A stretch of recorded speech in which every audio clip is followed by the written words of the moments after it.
ನಿಮ್ಮೆಲ್ಲರಿಗೂ ಕೂಡ ಮತ್ತೊಮ್ಮೆ ನನ್ನ ಪ್ರೀತಿಯ ಶುಭಾಶಯಗಳು. You are blessed by seeing so many young people taken with this topic which I was taking. ನಾನು ಹೇಳುತ್ತಾ ಇರುವಂತಹ ಈ ವಿಷಯವನ್ನ ಬಹಳವಾಗಿ ಆಸಕ್ತಿಯಿಂದ ಯವನಸ್ಥರು ತೆಗೆದುಕೊಳ್ಳುತ್ತಿರುವುದು ನೋಡುವಾಗ ನನಗೂ ಸಹ ಬಹಳ ಸಂತೋಷ. So today I am given little more time. ಇವತ್ತು ನನಗೆ ಇನ್ನೂ ಸ್ವಲ್ಪ ಹೆಚ್ಚಿನ ಸಮಯ ಕೊಟ್ಟಿದ್ದಾರೆ. They told me to stop 2 minutes before 8 o'clock.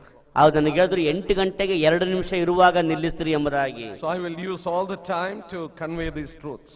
ನಾನು ಈ ಸತ್ಯಗಳನ್ನು ಹೇಳುವುದಕ್ಕಾಗಿ ಎಲ್ಲ ಸಮಯವನ್ನು ನಾನು ಉಪಯೋಗಿಸಿಕೊಳ್ಳುತ್ತೇನೆ. I thank God that I have a good translator.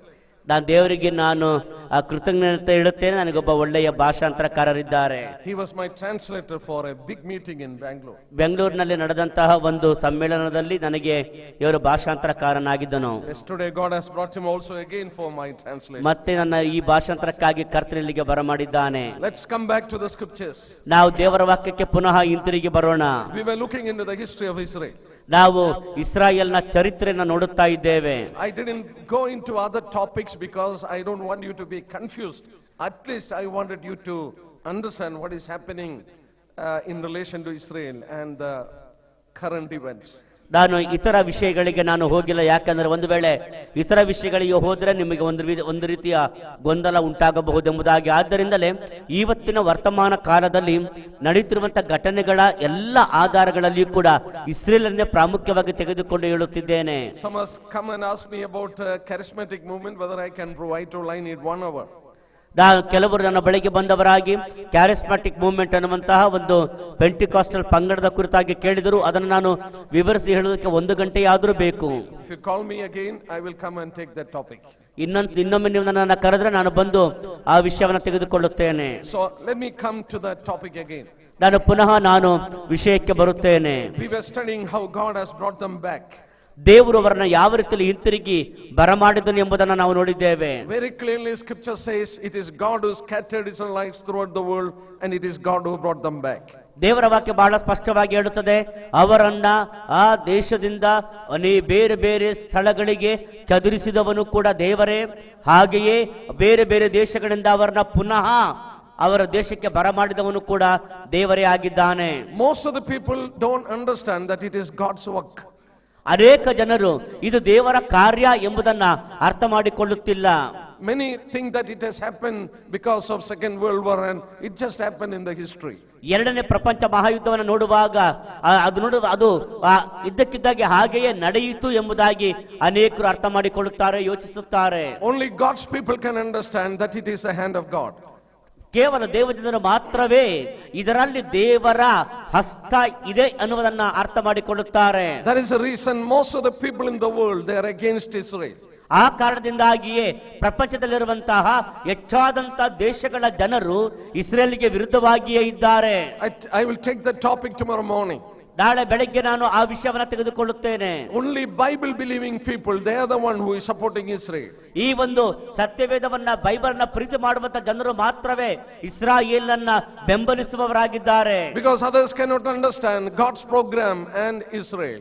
ಯಾಕಂದ್ರೆ ಇತರ ಜನರಾದರೂ ದೇವರ ಕಾರ್ಯಕ್ರಮವನ್ನ ಹಾಗೂ ಇಸ್ರೇಲ್ನ ಕುರಿತಾಗಿ ಅರ್ಥ ಮಾಡಿಕೊಳ್ಳುವುದಕ್ಕೆ ಸಾಧ್ಯವಾಗುವುದಿಲ್ಲ. I want to read one passage from Isaiah chapter 11. ನಾನು ಯೆಶಾಯನ ಪ್ರವಾದನೆ ಗ್ರಂಥದಿಂದ ನಾನು ಒಂದು ವಾಕ್ಯವನ್ನು ಓದಲು ಬಯಸುತ್ತೇನೆ. Let us read verses 11 and 12. ಯೆಶಾಯನ ಪ್ರವಾದನೆ ಗ್ರಂಥ 11ನೇ ಅಧ್ಯಾಯ 11 ಮತ್ತು 12ನೇ ವಚನವನ್ನು ನಾವು ಓದೋಣ. Yes. It shall come to pass in the day that the Lord will set his hand again the second time to recover the remnant of his people from four corners of the world.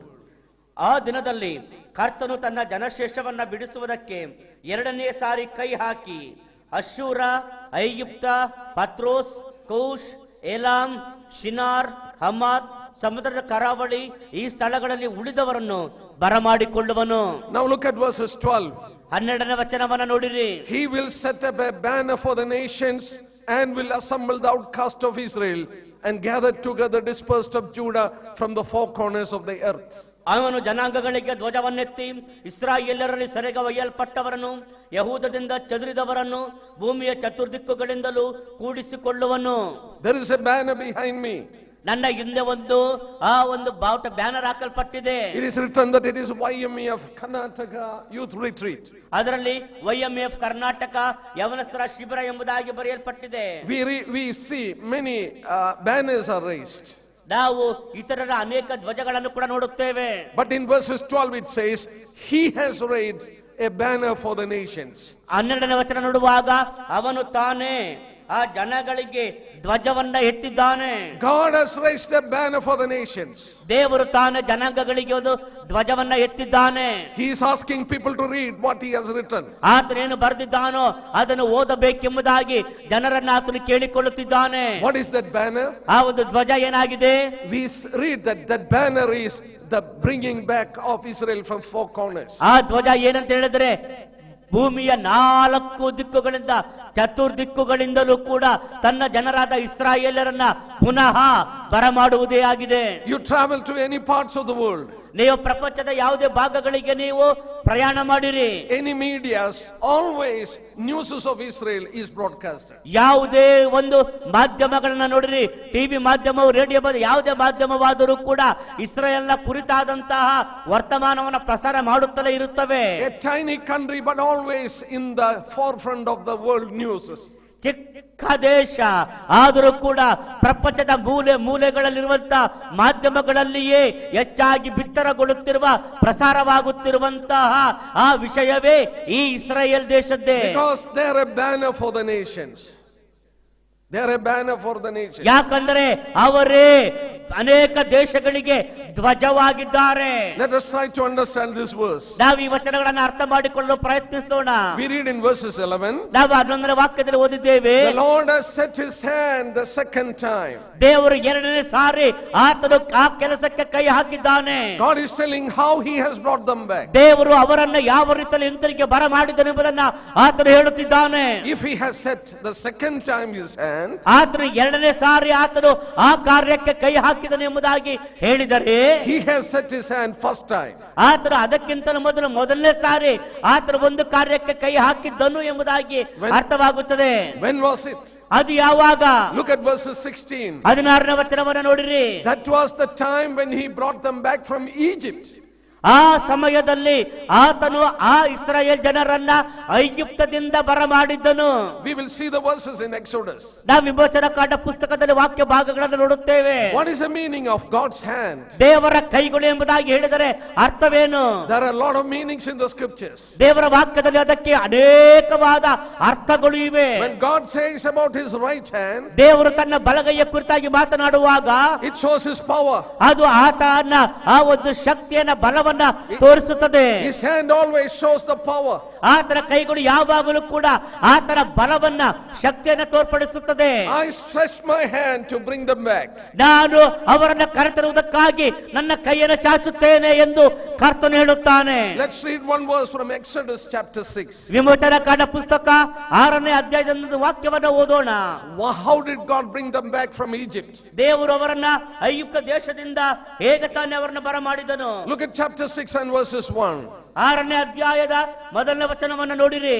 That the Lord said to Moses, now you see what I will do to Pharaoh, for with a strong hand he will let them go, and with a strong hand he will drive them out of his land. ಅದಕ್ಕೆ ಯೆಹೋವನು, ನಾನು ಫರೋಹನಿಗೆ ಮಾಡುವುದನ್ನು ನೀನು ಈಗ ನೋಡುವಿ. ಅವನು ನನ್ನ ಭುಜಬಲದಿಂದ ಅವರನ್ನು ಹೋಗಗೊಳಿಸುವನು, ನನ್ನ ಭುಜಬಲದಿಂದ ಪೀಡಿತನಾಗಿ ಅವರನ್ನು ತನ್ನ ದೇಶದಿಂದ ಹೊರಡಿಸುವನು ಅಂದನು. Look at chapter 13. 13ನೇ ಅಧ್ಯಾಯ ನೋಡಿರಿ, verses 3. 3ನೇ ವಚನ. Again God says, with his hand he has brought them out.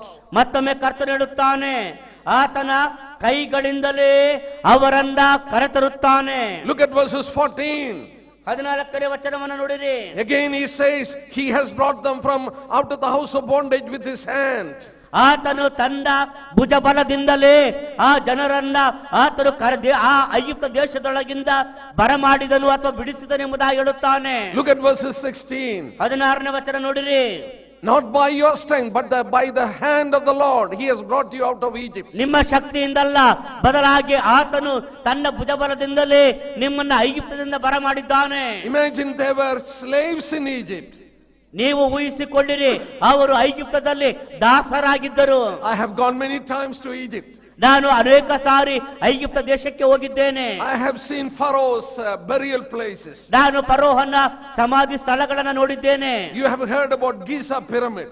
ನೀವು ಗೀಸಾ ಪಿರಮಿಡ್ ಅನ್ನ ನೀವು ಕೇಳಿಸಿಕೊಂಡಿರಬಹುದು. One of the wonders of the world. ಪ್ರಪಂಚದ ಅದ್ಭುತಗಳಲ್ಲಿ ಒಂದು ಅದ್ಭುತ ಅದು. It was built at this time. ಅದು ಈ ಸಮಯದಲ್ಲಿಯೇ ಈ ಕಾಲದಲ್ಲಿಯೇ ಕಟ್ಟಲ್ಪಟ್ಟದ್ದು. Probably earlier than this. ಅಥವಾ ಇದಕ್ಕಿಂತಲೂ ಕೂಡ ಮುಂಚಿತವಾಗಿಯೇ. You know what I want to tell you, pharaohs didn't build palaces, but they were building burial places. ನಾವು ಒಂದು ಹೇಳುತ್ತೇನೆ, ಈ ಫರೋಹ ಅರಸರುಗಳು ಅರಮನೆಗಳನ್ನ ಕಟ್ಟುತ್ತಾ ಇರಲಿಲ್ಲ, ಬದಲಾಗಿ ಸಮಾಧಿ ಸ್ಥಳಗಳನ್ನೇ ಕಟ್ಟುತ್ತಾ ಇದ್ದರು. You know, you go to Giza pyramid. ನೀವು ಗೀಸಾ ಪಿರಮಿಡ್ ಎಂಬುದಾಗಿರುವಂತ ತ್ರಿಕೋನ ಆಕೃತಿಯ ಪಿರಮಿಡ್ ಗಳನ್ನ ನೋಡಿರಿ. One of the wonders of the world. ಅವುಗಳು ಪ್ರಪಂಚದ ಅದ್ಭುತಗಳಲ್ಲಿ ಒಂದಾಗಿವೆ. Its base, ಅದರ ಆ ಒಂದು ತಳ, base area is 13 acres. ಅದರ ಆ ಒಂದು ತಳಭಾಗ ನೋಡುವಾಗ 13 ಎಕರೆಯಷ್ಟು. 13 acres. 13 ಎಕರೆ. 100,000 people. 1,000 ಜನರು. They worked for 30 years to build that Giza pyramid. ಅವರು 30 ವರ್ಷಗಳ ಕಾಲ ಕೆಲಸ ಮಾಡಿ ಆ ಒಂದು ಗೀಜಾ ಪಿರಮಿಡ್ ಅನ್ನ ಕಟ್ಟುವುದಕ್ಕಾಗಿ ಶ್ರಮಿಸಿದರು. When I went to Egypt museum, ನಾನು ಈಜಿಪ್ಟ್ನ ಆ ಒಂದು ಮ್ಯೂಸಿಯಂಗೆ ಅಥವಾ ವಸ್ತು ಸಂಗ್ರಹಾಲಯಕ್ಕೆ ಹೋದಾಗ I saw a coffin where Pharaoh was buried. ನೋಡುವಾಗ ಅಲ್ಲಿ ಫರೋಹನು ಸಮಾಧಿ ಮಾಡಲ್ಪಟ್ಟಂತಹ ಸಮಾಧಿ ಪೆಟ್ಟಿಗೆಯನ್ನು ನೋಡಿದನು. That coffin is made out of 110 kilogram gold. ಆ ಒಂದು ಕಾಫಿನ್ ಅಥವಾ ಆ ಒಂದು ಸಮಾಧಿಯ ಪೆಟ್ಟಿಗೆ 110 ಕೆಜಿ ಬಂಗಾರದಿಂದ ಮಾಡಿದ್ದು. And there is a mask that is cut before, you know, this coffin of his same face that is weighing 13 kilogram gold. ನೋಡುವಾಗ ಆತನ ಮುಖವದವನ್ನೇ ಹೋಲುವಂತಹ ಆ ಒಂದು ಮಾಸ್ಕ್ ಅಲ್ಲಿ ಮಾಡಿದ್ದರು. ಅದರ ನೋಡುವಾಗ 13 ಕೆಜಿ ಬಂಗಾರದಿಂದ ಮಾಡಿದ್ದು. You can imagine how strong Pharaoh was. ಫರೋಹನು ಎಷ್ಟರ ಮಟ್ಟಿಗೆ ಬಲಶಾಲಿಯಾಗಿದ್ದರು ಎಂಬುದನ್ನ ನೀವು ಅರ್ಥ ಮಾಡಿಕೊಳ್ಳಬಹುದು. They were so strong. ಅವರು ಬಹಳ ಬಲಶಾಲಿಗಳು. And these Israelites, they were slaves. ಇಸ್ರಾಯೇಲ್ಯರಾದರೂ ಆ ದೇಶದಲ್ಲಿ ಗುಲಾಮರಾಗಿದ್ದರು. How can they come back? ಆದರೆ ಅವರಾದರೂ ಹೇಗೆ ತಾನೇ ಹಿಂತಿರುಗಿ ಬರಲಿಕ್ಕೆ ಸಾಧ್ಯ? Pharaoh will never leave them out of that place. ಫರೋಹನು ಅವರನ್ನ ಆ ಸ್ಥಳದಿಂದ ಎಂದಿಗೂ ಕೂಡ ಅವರನ್ನ ಬಿಟ್ಟು ಕಳಿಸುವುದೇ ಇಲ್ಲ. God says, I will stretch my hand. ಆದ್ರೆ ದೇವರು ಹೇಳುತ್ತಾನೆ, ನಾನು ನನ್ನ ಕೈಗಳನ್ನ ಚಾಚುತ್ತೇನೆ. That Pharaoh's empire was broken down. ಆ ಒಂದು ಫರೋಹನ ಆ ಶಕ್ತಿಗಳು ಮುರಿಯಲ್ಪಡುತ್ತವೆ. They came out of Egypt.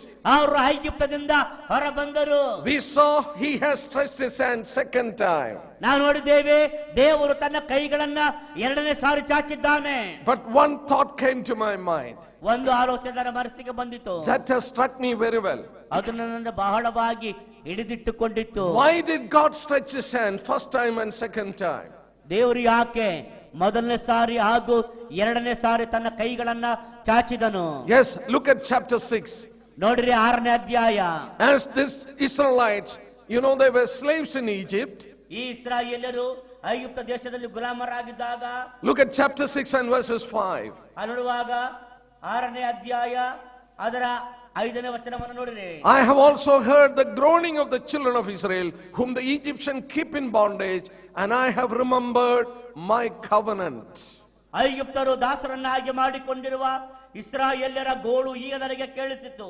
ನಾನು ಮಾಡಿದ ವಾಗ್ದಾನವನ್ನು ನೆನೆಸಿಕೊಂಡೆನು. I have remembered my covenant. ನಾನು ನನ್ನ ಒಡಂಬಡಿಕೆಯನ್ನ ನೆನೆಸಿಕೊಂಡೆನು. You know what was that covenant? ನಿಮಗೆ ಗೊತ್ತಾ ಆ ಒಡಂಬಡಿಕೆ ಏನೆಂಬುದಾಗಿ? That covenant was in relation to the land. ಆ ಒಂದು ಒಡಂಬಡಿಕೆಯು ಆ ದೇಶಕ್ಕೆ ಸಂಬಂಧಪಟ್ಟದ್ದೇ. People never knew that God remembered that covenant.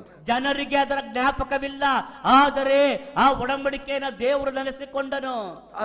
They just saw them going out, but behind that God's remembrance of the covenant was there. ಆಡುವಾಗ ಅವರು ಕೇವಲ ಅಲ್ಲಿನ ಬಿಡುಗಡೆಯಾಗಿ ಹೋಗುವುದನ್ನು ಮಾತ್ರವೇ ನೋಡಿಕೊಂಡರು, ಆದರೆ ಅದರ ಹಿಂದೆ ದೇವರು ಅವರ ಜೊತೆಯಲ್ಲಿ ಮಾಡಿಕೊಂಡ ಒಡಂಬಡಿಕೆಯನ್ನ ನೆನೆಸಿಕೊಂಡನು. That is the reason he saved them from there, brought them out of Egypt, got them back again to that place. ಆ ಕಾರಣದಿಂದಾಗಿಯೇ ದೇವರು ಆ ಒಡಂಬಡಿಕೆ ನೆಲೆಸಿಕೊಂಡನು, ಅವರನ್ನ ಅಲ್ಲಿಂದ ಬರಮಾಡಿದನು ಮತ್ತು ಪುನಃ ಆ ಸ್ಥಳದಿಂದ ಈ ಜನರನ್ನ ಬಿಡುಗಡೆ ಮಾಡಿ ಕಳುಹಿಸಿದನು. But the passage we read in Isaiah 11, ನಾವು ಯೆಶಾಯನ ಪ್ರವಾದನ ಗ್ರಂಥ 11ನೇ ಅಧ್ಯಾಯದಲ್ಲಿ ಓದಿದಂತ ವಾಕ್ಯ ಭಾಗ verses 12 says, I have stretched my hand to bring them back again from the four corners of the world.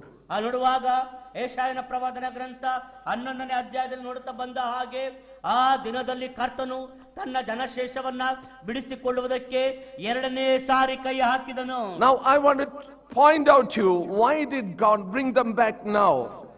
ಈಗ ನಾನು ಒಂದು ವಿಷಯವನ್ನ ನಾನು ಹೇಳುತ್ತೇನೆ, ದೇವರು ಯಾಕೆ ಅವರನ್ನ ಪುನಃ ಹಿಂತಿರುಗಿ ಬರಮಾಡಿದನು ಎಂದು. Come back to Leviticus chapter 26. ಈಗ ಯಾಜಕ ಕಾಂಡ ಪುಸ್ತಕ 26ನೇ ಅಧ್ಯಾಯಕ್ಕೆ ಬನ್ನಿರಿ. Verses 41 onwards. ಅದರ 41ನೇ ವಚನದಿಂದ, I also have walked contrary to them. ನಾನು ಅವರಿಗೆ ವಿರುದ್ಧವಾಗಿಯೇ ಕಾರ್ಯ ಮಾಡುವೆನು. God was walking against them. ದೇವರು ಅವರ ವಿರುದ್ಧವಾಗಿ ನಡೆಯುತ್ತಿದ್ದನು. The other passage says, ಇನ್ನೊಂದು ವಾಕ್ಯ ಹೇಳುತ್ತದೆ, look at verses 33. 33ನೇ ವಚನ ನೋಡಿರಿ. I will scatter you among the nations, ನಿಮ್ಮನ್ನು ಅನ್ಯ ಜನಗಳಲ್ಲಿ ಚದರಿಸಿ, and I will draw a sword after you. ನಿಮ್ಮ ಹಿಂದೆ ಕತ್ತಿಯನ್ನು ಬೀಸುವೆನು. Why they were killed around the globe? ಯಾಕೆ ಅವರು ಈ ಪ್ರಪಂಚದಾದ್ಯಂತ ಕೊಲ್ಲಲ್ಪಟ್ಟರು?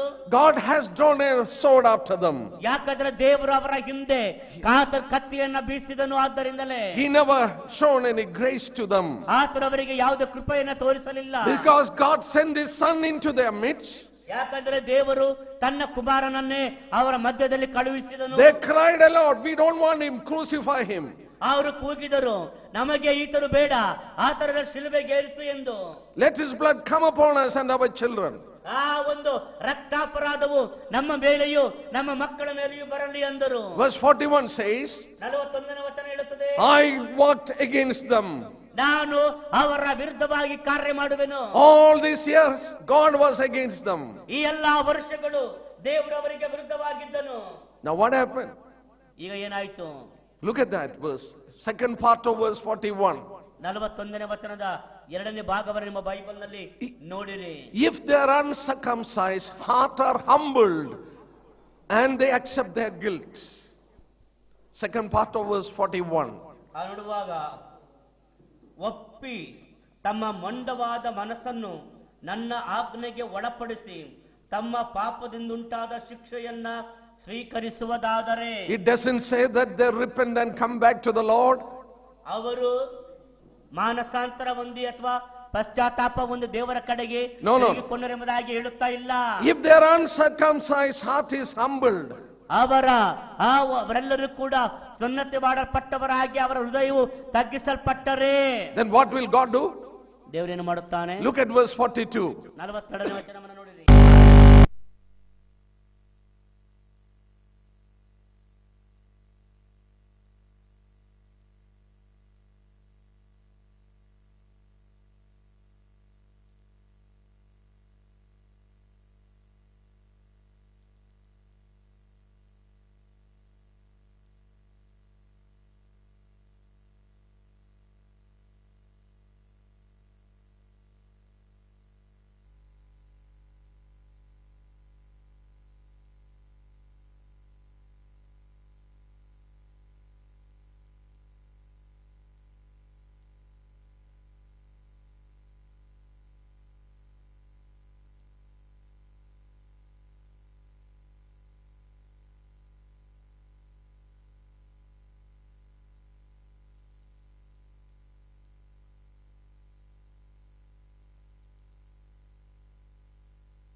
brought back first time from Egypt, ಅವರು ಮೊದಲನೇ ಸಾರಿ ಐಗುಪ್ತ ದೇಶದಿಂದ ಬರಮಾಡಲ್ಪಟ್ಟಾಗ, who understood that God was bringing them back? ದೇವರು ಅವರನ್ನ ಹಿಂತಿರುಗಿ ಬರಮಾಡುತ್ತಾ ಇದ್ದಾನೆ ಎಂಬುದಾಗಿ ಯಾರು ಅರ್ಥ ಮಾಡಿಕೊಂಡರು? No one understood. ಯಾರು ಅರ್ಥ ಮಾಡಿಕೊಳ್ಳಲಿಲ್ಲ. Moabites, they didn't understand. ಮೋವಾಬ್ಯರು ಅರ್ಥ ಮಾಡಿಕೊಳ್ಳಲಿಲ್ಲ. Midianites, they didn't understand. ಮಿದ್ಯಾನರು ಅದನ್ನು ಅರ್ಥ ಮಾಡಿಕೊಳ್ಳಲಿಲ್ಲ. Balaam and Balak, they didn't understand. ಬಿಳಾಮನಾಗಲಿ ಬಾಲಾಕನಾಗಲಿ ಅರ್ಥ ಮಾಡಿಕೊಳ್ಳಲಿಲ್ಲ. But someone understood. ಆದರೆ ಯಾರೋ ಒಬ್ಬರು ಅರ್ಥ ಮಾಡಿಕೊಂಡರು. Do you know who it is? ನಿಮಗೆ ಗೊತ್ತಾ ಯಾರು? It is the donkey. ಕತ್ತೆ. The donkey saw the angel of God standing in front of the people. ಕತ್ತೆಯು ತನ್ನ ಮುಂದೆ ದೇವದೂತನು ನಿಂತಿರುವುದನ್ನ ಅದು ನೋಡಿತು, ಅದು ಅರ್ಥ ಮಾಡಿಕೊಂಡಿತು. God opened the mouth of the donkey. ದೇವರು ಆ ಕತ್ತೆಯ ಬಾಯಿಯನ್ನ ತೆರೆದನು. The donkey saw Jesus standing in front of these people, bringing them back. ಆ ಕತ್ತೆಯಾದರೂ ಯೇಸು ಕ್ರಿಸ್ತನು ಅವರ ಮುಂದೆ ನಿಂತವನಾಗಿ ಆ ಜನರನ್ನ ಹಿಂತಿರುಗಿ ಬರಮಾಡುತ್ತಾ ಇರುವುದನ್ನ ಆ ಕತ್ತೆ ನೋಡಿತು. People were trading for money. Balak and Balaam, they were for money.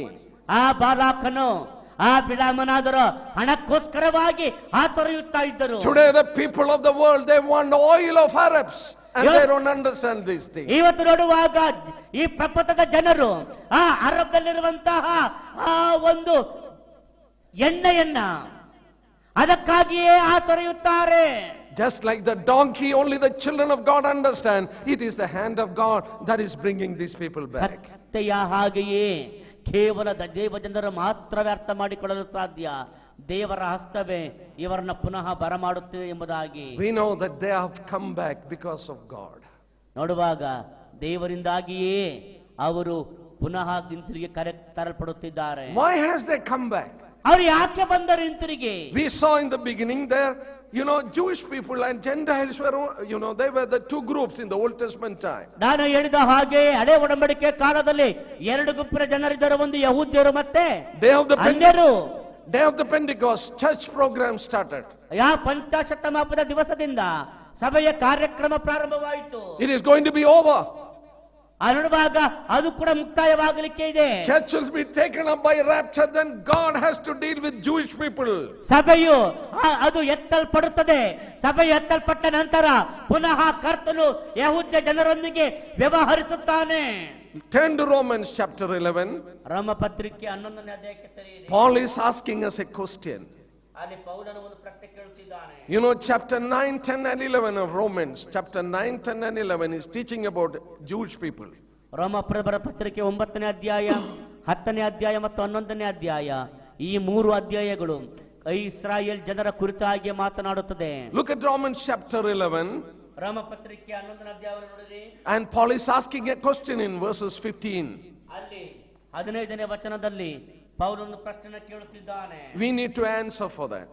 ನಾವು ಅದಕ್ಕೆ ಉತ್ತರ ಕೊಡಬೇಕು. If their being, that is the Jewish people, casting away is the reconciling of the world, what will be their acceptance be but life from the dead?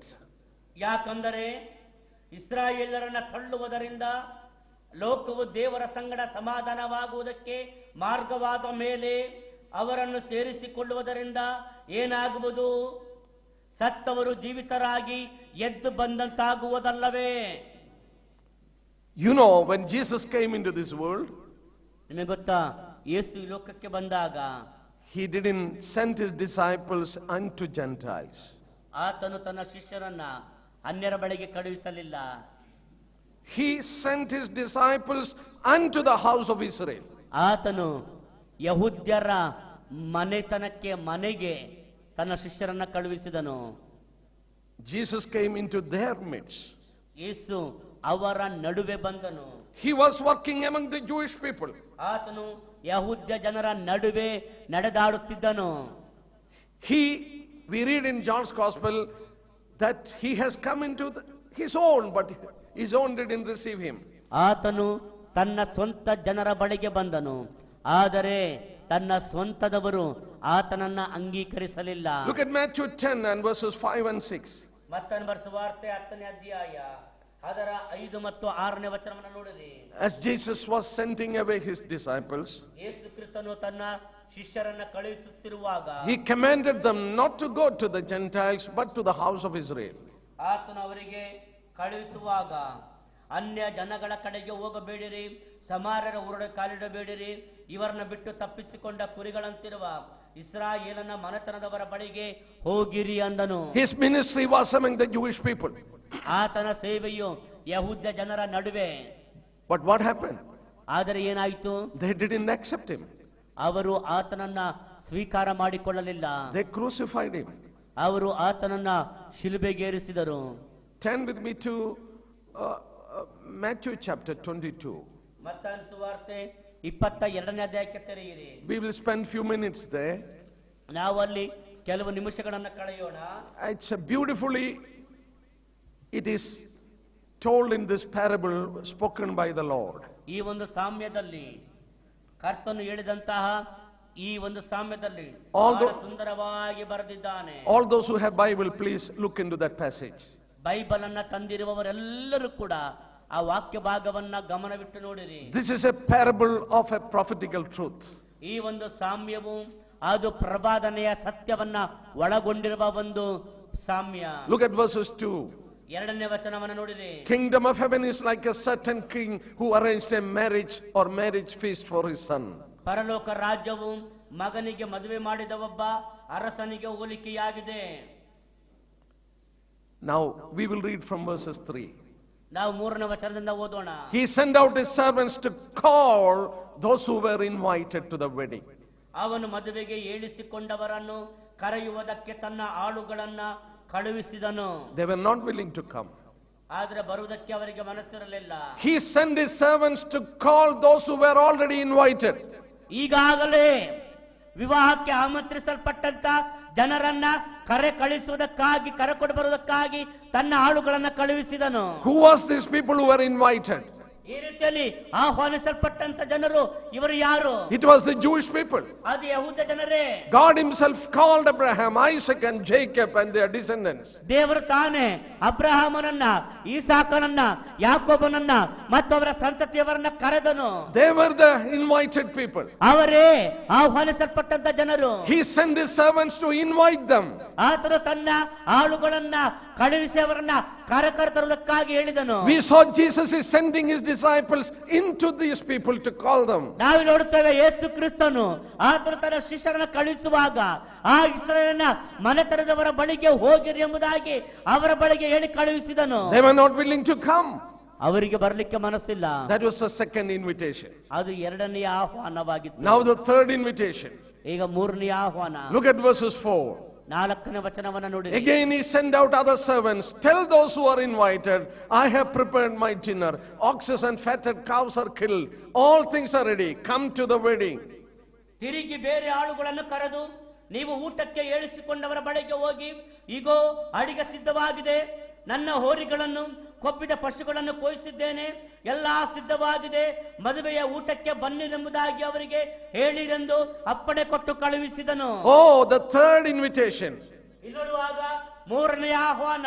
Everything is prepared. ಎಲ್ಲವೂ ಕೂಡ ಸಿದ್ಧ ಮಾಡಲ್ಪಟ್ಟಿವೆ. Fatted calves, oxen, everything is killed. ಆ ನಡುವಾಗ ಕರುಗಳನ್ನ, ಎತ್ತುಗಳನ್ನ, ಎಲ್ಲವುಗಳನ್ನ ಕಡಿದು ಅಡಿಗೆ ಸಿದ್ಧವಾಗಿದೆ. This third invitation after the death and resurrection of the Lord. ಈ ಮೂರನೆಯ ಆಹ್ವಾನ ಕರ್ತನಾಗಿರುವ ಯೇಸು ಕ್ರಿಸ್ತನ ಶ್ರಮೆ, ಮರಣ, ಪುನರುತ್ಥಾನದ ನಂತರ ಬಂದ ಆಹ್ವಾನ. First invitation, Jesus, God has invited them. ಮೊದಲನೇ ಆಹ್ವಾನ ದೇವರು ತಾನೇ ಅವರನ್ನ ಆಹ್ವಾನಿಸಿದನು. Second invitation, ಎರಡನೇ ಆಹ್ವಾನ Jesus and the disciples, as they were ministering here for 3.5 years, they were inviting the Jewish people. ಯೇಸು ಕ್ರಿಸ್ತನು ಮತ್ತು ಆತನ ಶಿಷ್ಯರು ಆ 3.5 ವರ್ಷಗಳು ಕಾಲ ಸೇವೆ ಮಾಡುತ್ತಾ ಇದ್ದಂತ ಸಮಯದಲ್ಲಿಯೇ ಇವರನ್ನ ಕಳುಹಿಸಿ ಅವರನ್ನ ಮತ್ತೆ ಮತ್ತೆ ಆಹ್ವಾನಿಸಿದನು ಎರಡನೇ ಸಾರಿ. Now after his death and resurrection, ಆತನ ಮರಣ ಪುನರುತ್ಥಾನದ ನಂತರ again when he was sending his disciples, ಮತ್ತೆ ಆತನ ತನ್ನ ಶಿಷ್ಯರನ್ನ ಕಳುಹಿಸುತ್ತಿದ್ದಾನೆ. tell them everything is ready. ಅವರಿಗೆ ಹೇಳಿರಿ ಎಲ್ಲವೂ ಸಿದ್ಧವಾಗಿದೆ, just come. ಬನ್ನಿರಿ ಅಷ್ಟೇ ಸಾಕು. What did they do? ಅವರೇನು ಮಾಡಿದರು? Look at verse 5. 5ನೇ ವಚನವನ್ನು ನೋಡಿರಿ. They made it light and went their own way. ಆದರೆ ಅವರು ಅಲಕ್ಷ್ಯ ಮಾಡಿ ಅವರು ತಮ್ಮದೇ ಆದ ಮಾರ್ಗದಲ್ಲಿ ಹೋದರು. They went to their business. ಅವರು ತಮ್ಮ They took it, ಬಿಸಿನೆಸ್ಗಾಗಿ, ವ್ಯಾಪಾರಕ್ಕಾಗಿ ಹೋದರು. they took it very light.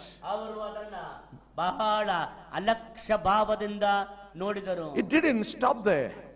ಅಲ್ಲಿಗೆ ಅದು ನಿಲ್ಲಲಿಲ್ಲ. Look at verse 6. 6ನೇ ವಚನವನ್ನ ನೋಡಿರಿ. And the rest seized his servants, treated them spitefully, and killed them. ಉಳಿದವರು ಅವನ ಆಳುಗಳನ್ನ ಹಿಡಿದು ಬೈದು ಕೊಂದು ಹಾಕಿದರು. What happened to Stephen? ಸ್ಟೆಫನನಿಗೆ ಏನಾಯಿತು? They stoned and killed him. ಅವನಿಗೆ ಕಲ್ಲೆಸೆದು ಕೊಂದರು. What happened to Jacob? ಯಾಕೋಬನಿಗೆ ಏನಾಯಿತು? They killed him with the sword. ಅಲ್ಲಿಡುವಾಗ ಆತನ ಕತ್ತಿಯಿಂದ ಸಂಹರಿಸಿದನು. Who were they?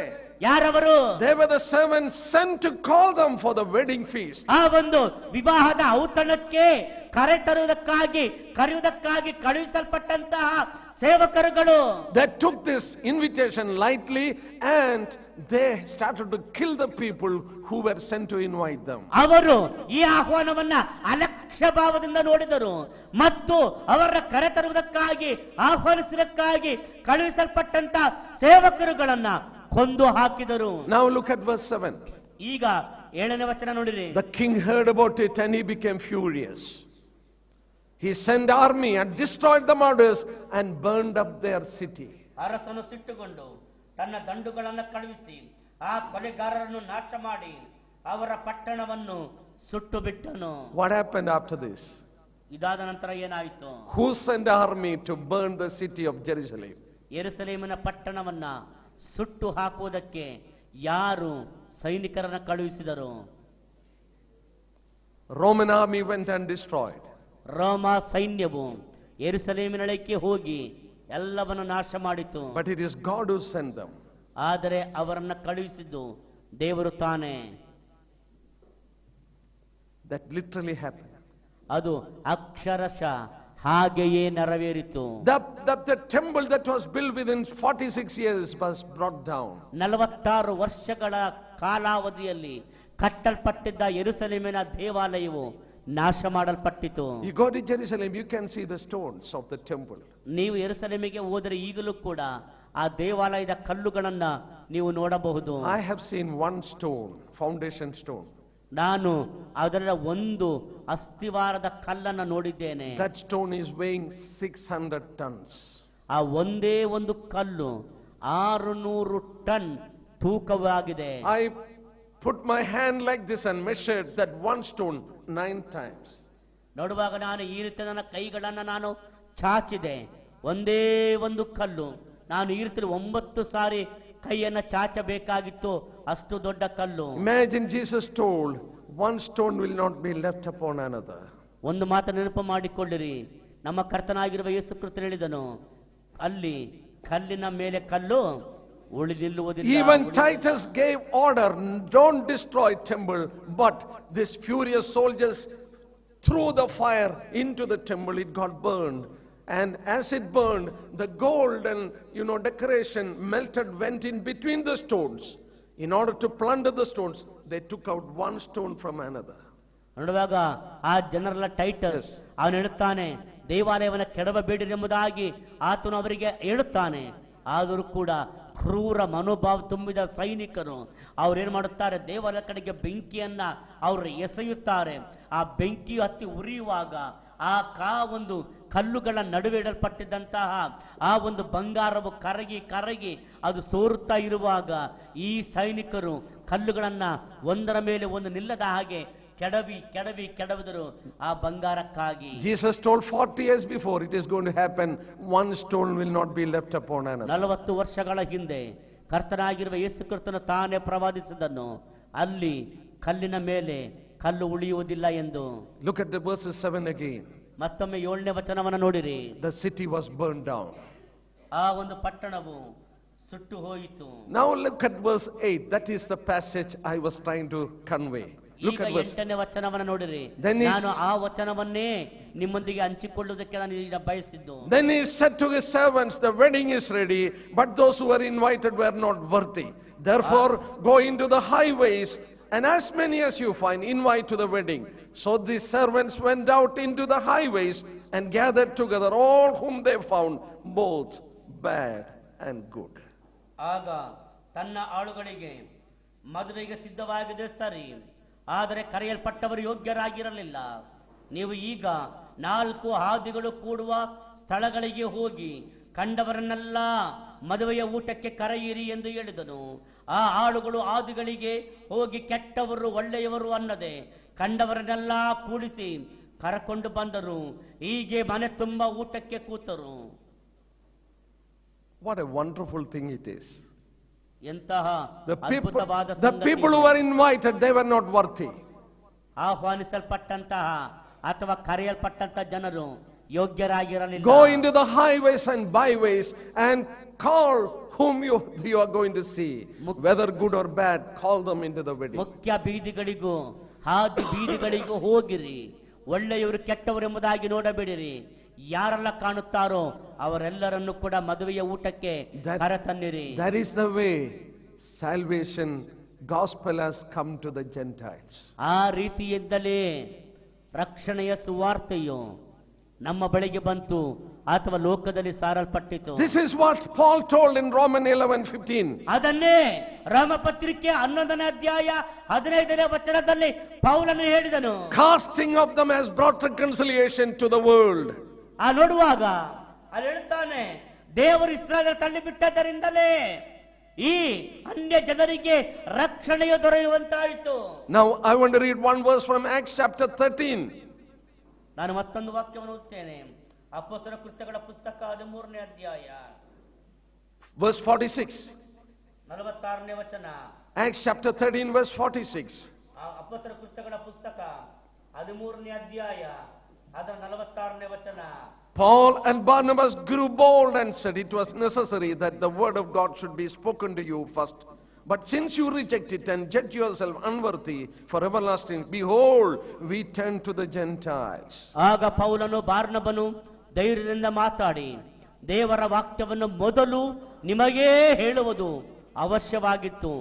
ಆದರೆ ನೀವು ಅದನ್ನು ತಳ್ಳಿಬಿಟ್ಟು ನಿಮ್ಮನ್ನು ನಿತ್ಯ ಜೀವಕ್ಕೆ ಅಪಾತ್ರರೆಂದು ತೀರ್ಪು ಮಾಡಿಕೊಂಡದ್ದರಿಂದ ಈಗೋ ನಾವು ನಿಮ್ಮನ್ನು ಬಿಟ್ಟು ಅನ್ಯ ಜನರ ಕಡೆಗೆ ಹೋಗುತ್ತೇವೆ.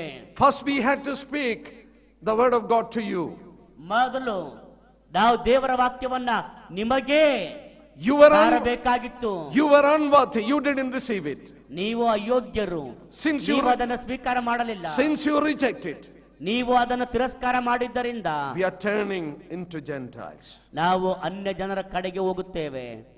Romans 11:15. ರೋಮ ಪತ್ರಿಕೆ 11:15. Casting of them has brought reconciliation to the world. ಅನ್ನುವಾಗ ಅವರನ್ನು ದೂರ ತಳ್ಳಿಬಿಟ್ಟದ್ದು ಲೋಕದ ಜನರಿಗಾದರೂ ಸಮಾಧಾನ, ದೇವರಿಗೆ ಸಮಾಧಾನವಾಗಲಿಕ್ಕೆ ಒಂದು ಮಾರ್ಗವಾಯಿತು. But Paul didn't stop there. ಪೌಲನು ಅಲ್ಲಿಗೆ ನಿಲ್ಲಿಸಲಿಲ್ಲ. He put a question before us. ಆತ ನಮ್ಮ ಮುಂದೆ ಒಂದು ಪ್ರಶ್ನೆಯನ್ನು ಹಾಕುತ್ತಾನೆ.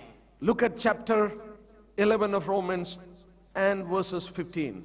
ಆ ರೋಮ ಪತ್ರಿಕೆ 11ನೇ ಅಧ್ಯಾಯದ 15ನೇ ವಚನವನ್ನು ನೋಡಿರಿ. If the casting of the has brought reconciliation to the world, what will be about the acceptance? But nothing but life from the dead. ಯಾಕಂದರೆ ಇಸ್ರಾಯೇಲರನ್ನ ತಳ್ಳುವುದರಿಂದ ಲೋಕವು ದೇವರ ಸಂಗಡ ಸಮಾಧಾನವಾಗುವುದಕ್ಕೆ ಮಾರ್ಗವಾದ ಮೇಲೆ ಅವರನ್ನ ಸೇರಿಸಿಕೊಳ್ಳುವುದರಿಂದ ಏನಾಗುವುದು? ಸತ್ತವರು ಜೀವಿತರಾಗಿ ಎದ್ದು ಬಂದಂತಾಗುವುದಲ್ಲವೇ? Did you understand? ನೀವು ಅರ್ಥ ಮಾಡಿಕೊಂಡಿರಾ? Casting of them, God rejecting Israelites brought salvation to the Gentiles. ಅವರನ್ನ ದೇವರು ಯಹೂದ್ಯರನ್ನ ತಳ್ಳಿಬಿಟ್ಟದ್ದರಿಂದ ಅನ್ಯ ಜನರಿಗೆ ರಕ್ಷಣೆ ಹೊಂದುವುದಕ್ಕೆ ಮಾರ್ಗವಾಯಿತು. If it is so, ಹಾಗಾಗುವುದಾದರೆ what will happen in the acceptance of Israelites?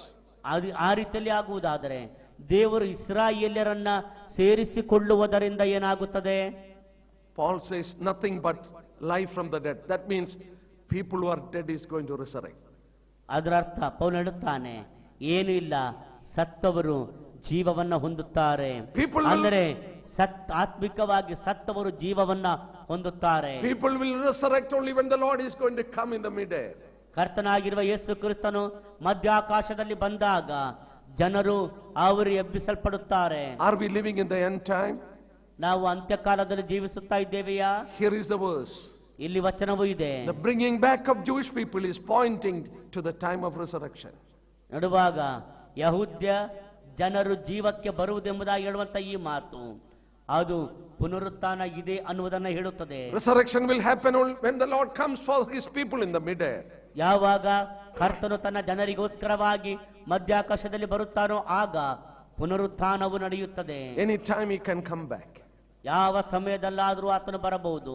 But if you are very keen, I will tell you something more on this verse. ಈ ವಿಷಯದಲ್ಲಿ ಬಹಳ ಆಸಕ್ತಿ ಉಳ್ಳವರಾಗಿದ್ದರೆ ನಾನು ಮತ್ತೊಂದು ಮಾತನ್ನ ವಾಕ್ಯವನ್ನು You have to be very keen to understand that. ಅದನ್ನು ಅರ್ಥ ಮಾಡಿಕೊಳ್ಳುವುದಕ್ಕೆ ನೀವು ಬಹಳ ಸೂಕ್ಷ್ಮತೆಯುಳ್ಳವರಾಗಿರಬೇಕು. Casting of Israelites, there are two parts. ಇಸ್ರಾಯೇಲ್ಯರನ್ನ ತಳ್ಳಿ ಬಿಟ್ಟದ್ದು ಅಂದರೆ ಅದರಲ್ಲಿ ಎರಡು ಭಾಗಗಳಿವೆ. The acceptance also two parts. ಅವರನ್ನ ಸ್ವೀಕಾರ ಮಾಡಿಕೊಳ್ಳುವುದು ಕೂಡ ಎರಡು ಭಾಗಗಳನ್ನ ಹೊಂದಿದೆ. Casting of them, rejecting them, first spiritually God casted them, rejected them. ಅವರನ್ನ ತಳ್ಳಿ ಬಿಟ್ಟದ್ದು ಎಂಬುದಾಗಿ ಹೇಳುವಾಗ ಒಂದು ಅರ್ಥ ಆತ್ಮಿಕವಾಗಿ ಅವರನ್ನ ತಳ್ಳಿ ಬಿಟ್ಟದ್ದು. Still as a nation they were there. ಜನಾಂಗವಾಗಿ ಅವರು ಇನ್ನೂ ಕೂಡ ಇದ್ದಾರೆ. AD 70 they were dispersed and there was no nation known as Israel after that. ಈ ಕ್ರಿಸ್ತ ಶಕ 70ರಲ್ಲಿ ಅವರೆಲ್ಲರೂ ಕೂಡ ಚದುರಿಸಲ್ಪಟ್ಟರು. ಅವರು ಸ್ವಂತವಾಗಿ ಜೀವಿಸಲಿಕ್ಕೆ ಅವರದೇ ಆದ ಸ್ವಂತ ದೇಶ ಸ್ಥಳ ಇರಲಿಲ್ಲ. So there is a spiritual casting and there is a national casting. ಒಂದು ಆತ್ಮಿಕ ತಿರಸ್ಕಾರ, ಆತ್ಮಿಕವಾಗಿ ತಳ್ಳಿಬಿಟ್ಟದ್ದು, ಮತ್ತೊಂದು ಜನಾಂಗವಾಗಿ ತಳ್ಳಿಬಿಟ್ಟದ್ದು. But in between these two events, ಈ ಎರಡು ಘಟನೆಗಳ ನಡುವೆ Holy Spirit came down, started the work of the church. ಪರಿಶುದ್ಧಾತ್ಮನು ಆತನು ಇಳಿದು ಬಂದನು, ತನ್ನ ಕೆಲಸವನ್ನ ಪ್ರಾರಂಭ ಮಾಡಿದನು. Now acceptance. ಈಗ ಸ್ವೀಕಾರ ಮಾಡಿಕೊಳ್ಳುವುದು. First national acceptance.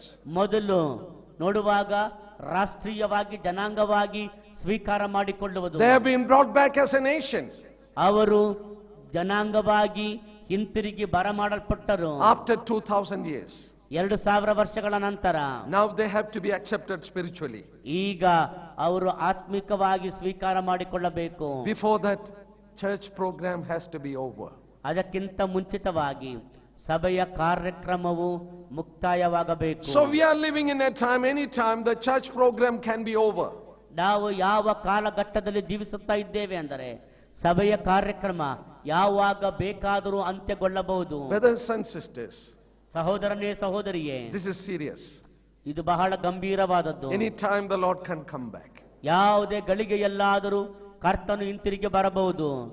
There is not a single prophecy in the Bible that has to be get fulfilled before the second coming of the Lord. ಕರ್ತನಾಗಿರುವ ಯೇಸು ಕ್ರಿಸ್ತನ ಎರಡನೇ ಬರೋಣಕ್ಕೆ ಮುಂಚಿತವಾಗಿ ನೆರವೇರಬೇಕಾದ ಯಾವುದೇ ಒಂದೇ ಒಂದು ಪ್ರವಾದನೆಯೂ ಕೂಡ ಉಳಿದಿಲ್ಲ. There are some prophecies in relation to the temple building. ದೇವಾಲಯವನ್ನ ಕಟ್ಟುವುದಕ್ಕೆ ಸಂಬಂಧಪಟ್ಟಂತ ಕೆಲವು ಪ್ರವಾದನೆಗಳು ಇವೆ. They will rebuild their temple. ಅವರು ತಮ್ಮ ದೇವಾಲಯವನ್ನ ಪುನಃ ಕಟ್ಟುತ್ತಾರೆ. I will tell you something about it maybe tomorrow. ನಾನು ಅದರ ಬಗ್ಗೆ ಕರ್ತಚಿತ್ತವಾದ ನಾಳೆ ಹೇಳುತ್ತೇನೆ. They are getting prepared for that. ಅದಕ್ಕಾಗಿ ಸಿದ್ಧವಾಗುತ್ತಾ ಇದ್ದಾರೆ. But that will be rebuilt only after the church is removed. ಆ ಒಂದು ದೇವಾಲಯ ಕಟ್ಟಲ್ಪಡುವುದು ಸಭೆಯು ಈ ಲೋಕದಿಂದ ಎತ್ತಲ್ಪಟ್ಟ ನಂತರ ಮಾತ್ರವೇ ಅವರು ಕಟ್ಟಲಿಕ್ಕೆ ಸಾಧ್ಯ. Any time the Lord can come and take us. ಯಾವುದೇ ಕ್ಷಣದಲ್ಲಾದರೂ ಕರ್ತನು ಬಂದು ನಮ್ಮನ್ನ ಕರೆದುಕೊಂಡು ಹೋಗಬಹುದು. We are living in a special time in the history. ನಾವು ಚರಿತ್ರೆಯಲ್ಲಿ ಒಂದು ವಿಶೇಷವಾದ ಕಾಲಘಟ್ಟದಲ್ಲಿ ನಾವು ಜೀವಿಸುತ್ತಾ ಇದ್ದೇವೆ. Because of seriousness, I just want to point out to you one more verse and prove to you one more thing from the scripture. ನಾನು ಆ ಗಂಭೀರವಾದಂತ ವಿಷಯವಾದ್ದರಿಂದ ಮತ್ತೊಂದು ವಾಕ್ಯವನ್ನ ಓದಿ ಆ ವಾಕ್ಯದ ಮೂಲಕವಾಗಿ ಆ ಗಂಭೀರವಾದ ವಿಷಯವನ್ನ ನಾನು ನಿರೂಪಿಸಿ ಹೇಳುತ್ತೇನೆ. Look at Jeremiah chapter 31.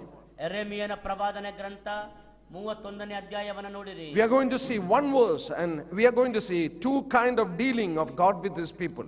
ಅಲ್ಲಿ ಒಂದು ವಾಕ್ಯದಲ್ಲಿಯೇ ದೇವರು ತನ್ನ ಜನರೊಂದಿಗೆ ಮಾಡಿಕೊಳ್ಳುವಂತಹ ಎರಡು ರೀತಿಯ ವ್ಯವಹಾರವನ್ನು ನಾವು ಆ ವಾಕ್ಯದಲ್ಲಿ ಗಮನಿಸುತ್ತೇವೆ. We will read two verses.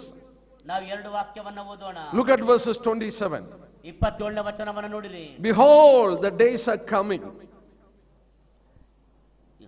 Verses 27. Behold, the days are coming. ಇಗೋ ಆ ದಿನಗಳು ಬರುವವು. I am going to sow the house of Israel with the seed of man and the beast. ನಾನು ಇಸ್ರಾಯೇಲ್ ಯಹೂದ ಕ್ಷೇತ್ರಗಳಲ್ಲಿ ಮನುಷ್ಯರನ್ನು ಪಶುಗಳನ್ನು ಬಿತ್ತುವ ದಿನಗಳು ಬರುವವು. That part of the land was without people. ಆ ಒಂದು ಭಾಗ ಜನರು ಇಲ್ಲದೆ ಇತ್ತು. I am going to sow the seed of man and the seed of beast. ನಾನು ಆ ಒಂದು ಸ್ಥಳದಲ್ಲಿ ಆ ಭೂಮಿಯಲ್ಲಿ ನಾನು ಮನುಷ್ಯರನ್ನು ನಾನು ಅದೇ ರೀತಿಯಾಗಿ ಪಶುಗಳನ್ನು ಬಿತ್ತುತ್ತೇನೆ. A time will come in the history. ಚರಿತ್ರೆ ಒಂದು ಸಮಯ ಬರುತ್ತದೆ. It has come in the time in which we live. ನಾವು ಜೀವಿಸುತ್ತಾ ಇರುವಂತಹ ಈ ಕಾಲಘಟ್ಟದಲ್ಲಿ ಅದು ಬಂದಿತ್ತು. Then he says, ನಂತರ ಆತನು ಹೇಳುತ್ತಾನೆ, verses 28, 28ನೇ ವಚನದಲ್ಲಿ, it shall come to pass that as I have watched over them to pluck up, to break down, to throw down, to destroy, I will watch over them to build and to plant, says the Lord. ನಾನು ಮೊದಲು ಇವರನ್ನ ಕಿತ್ತು ಹಾಕಲು, ಕೆಡವಲು, ಹಾಳು ಮಾಡಲು, ನಾಶಪಡಿಸಲು, ಬಾಧಿಸಲು ಹೇಗೆ ಎಚ್ಚರಗೊಂಡಿದ್ದೆನೋ ಹಾಗೆಯೇ ಇನ್ನು ಮೇಲೆ ಇವರನ್ನು ಕಟ್ಟಲು, ನೆಡಲು ಎಚ್ಚರಗೊಳ್ಳುವೆನು. ಇದು ಯೆಹೋವನ ನುಡಿ. One time God was watching over them to pluck them up. ಒಂದು ಸಾರಿ ಆತನವರನ್ನ ಕಿತ್ತು ಹಾಕಲು ಎಚ್ಚರಗೊಂಡಿದ್ದನು. To pull all the people from the land. ಆ ದೇಶದಿಂದ ಆ ಜನರನ್ನ ಕಿತ್ತು ಹಾಕುವುದಕ್ಕಾಗಿ ಎಚ್ಚರಗೊಂಡಿದ್ದನು. And to destroy them. ಅವರನ್ನ ನಾಶ ಮಾಡುವುದಕ್ಕಾಗಿ. I was watching over to afflict them. ನಾನು ಅವರನ್ನ ಬಾಧಿಸುವುದಕ್ಕಾಗಿ ಎಚ್ಚರಗೊಂಡಿದ್ದನು. 2000 years God was against them. 2000 ವರ್ಷಗಳು ದೇವರು ಅವರಿಗೆ ವಿರುದ್ಧವಾಗಿಯೇ ಇದ್ದನು. He was breaking them down, throwing them down, afflicting them. ಅವರನ್ನ ಮುರಿಯುತ್ತಿದ್ದನು, ಅವರ ಕೆಳಕ್ಕೆ ದಬ್ಬುತ್ತಿದ್ದನು, ಅವರನ್ನ ಸಂಕಟ ಪಡಿಸುತ್ತಾ ಇದ್ದನು. Likewise, ಹಾಗೆಯೇ now I will watch over them to build and to plant. ಈಗ ಅವರನ್ನ ಕಟ್ಟುವುದಕ್ಕೂ ಹಾಗೂ ಅವರನ್ನ ನೆಡುವುದಕ್ಕೂ ಎಚ್ಚರಗೊಂಡಿದ್ದೇನೆ. God's dealing with them is changed. ಅವರೊಂದಿಗೆ ದೇವರ ವ್ಯವಹಾರದ ರೀತಿಯು ಬದಲಾಯಿತು. 2000 years 2000 ವರ್ಷಗಳು they have never seen a victory. ಅವರು ಎಂದಿಗೂ ಕೂಡ ಜಯವನ್ನ ನೋಡಲೇ ಇಲ್ಲ. After they have been brought back, ಅವರು ಹಿಂತಿರುಗಿ ಬಂದ ನಂತರ they have never seen a defeat. ಅವರು ಸೋಲನ್ನ ಕಾಣಲೇ ಇಲ್ಲ. Why? ಯಾಕೆ? Once God was against them, now God is for them. ಒಮ್ಮೆ ದೇವರು ಅವರಿಗೆ ವಿರುದ್ಧವಾಗಿದ್ದನು, ಆದರೆ ಈಗಲಾದರೂ ದೇವರು ಅವರ ಪರವಾಗಿದ್ದಾನೆ. God's dealing with them is changed. ಅವರೊಂದಿಗೆ ದೇವರ ವ್ಯವಹಾರದ ರೀತಿಯು ಬದಲಾಯಿತು. I will tell you another thing. ನಾನು ಮತ್ತೊಂದು ಸಂಗತಿಯನ್ನು ಹೇಳುತ್ತೇನೆ. You know this land, God told, I will turn it into desert. ದೇವರು ಹೇಳುತ್ತಾನೆ, ನಾನು ಈ ದೇಶವನ್ನ ಮರಳುಗಾಡನ್ನಾಗಿ ಮಾಡುವೆನು. I was so fascinated with the land of Israel. ನಾನು ಇಸ್ರಾಯೇಲ್ ದೇಶದ ವಿಷಯದಲ್ಲಿ ನಾನು ಅತ್ಯುತ್ಸಾಹಿಯಾಗಿದ್ದೇನೆ. When I studied about the land of Israel, ನಾನು ಇಸ್ರಾಯೇಲ್ ದೇಶದ ಬಗ್ಗೆ ಓದುವಾಗ, ಅಭ್ಯಾಸ ಮಾಡುವಾಗ, I understood that land is almost like Kerala. ನಾನು ಅರ್ಥ ಮಾಡಿಕೊಂಡೆ ಆ ದೇಶ ಹೆಚ್ಚು ಕಡಿಮೆ ಕೇರಳದ ಹಾಗೆ ಇದೆ ಎಂದು. I'll tell you why. ನಾನು ಹೇಳುತ್ತೇನೆ ಯಾಕೆ ಎಂಬುದಾಗಿ. See, this is a land, God says, that will drink water from heaven. ಆ ನೋಡುವಾಗ ಆ ಒಂದು ದೇಶ ಅದು ಪರಲೋಕದಿಂದ ನೀರನ್ನ ತರುತ್ತದೆ. Turn to Deuteronomy. ಧರ್ಮೋಪದೇಶ ಕಾಂಡ ಪುಸ್ತಕಕ್ಕೆ ತೆರೆಯಿರಿ. Chapter 11. 11ನೇ ಅಧ್ಯಾಯ. And I'll tell you what it is. Chapter 11 and verses 11 and 12. 11ನೇ ಅಧ್ಯಾಯ 11 ಮತ್ತು 12ನೇ ವಚನ. The land which you go to possess is a land of hills and valleys, drinks water from the rain of heaven. A land of which the Lord your God cares. The eyes of the Lord your God are always on it, from the beginning of the year till the end of the year. ನೀವು ಸ್ವಾಧೀನ ಮಾಡಿಕೊಳ್ಳುವುದಕ್ಕೆ ಹೋಗುವ ದೇಶವು ಹಳ್ಳ ದಿಣ್ಣೆಗಳ ದೇಶ, ಆಕಾಶದಿಂದ ಮಳೆ ಬಿದ್ದ ಪ್ರಕಾರವೇ ಅದಕ್ಕೆ ನೀರು ದೊರೆಯುವುದು. ಅದು ನಿಮ್ಮ ದೇವರಾದ ಯೆಹೋವನು ಪರಾಂಬರಿಸುವ ದೇಶ.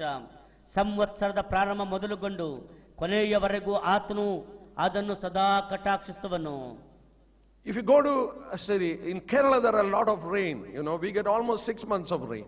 ಕೇರಳಕ್ಕೆ ಹೋದರೆ ಅಲ್ಲಿ ಹೆಚ್ಚು ಮಳೆ ಇದೆ, ಹೆಚ್ಚು ಕಡಿಮೆ 6 ತಿಂಗಳು ಮಳೆಯಾಗುತ್ತದೆ. But there is no flood. ಆದರೆ ಅಲ್ಲಿ ಜಲಪ್ರಳಯವಿಲ್ಲ. Our land drinks the water.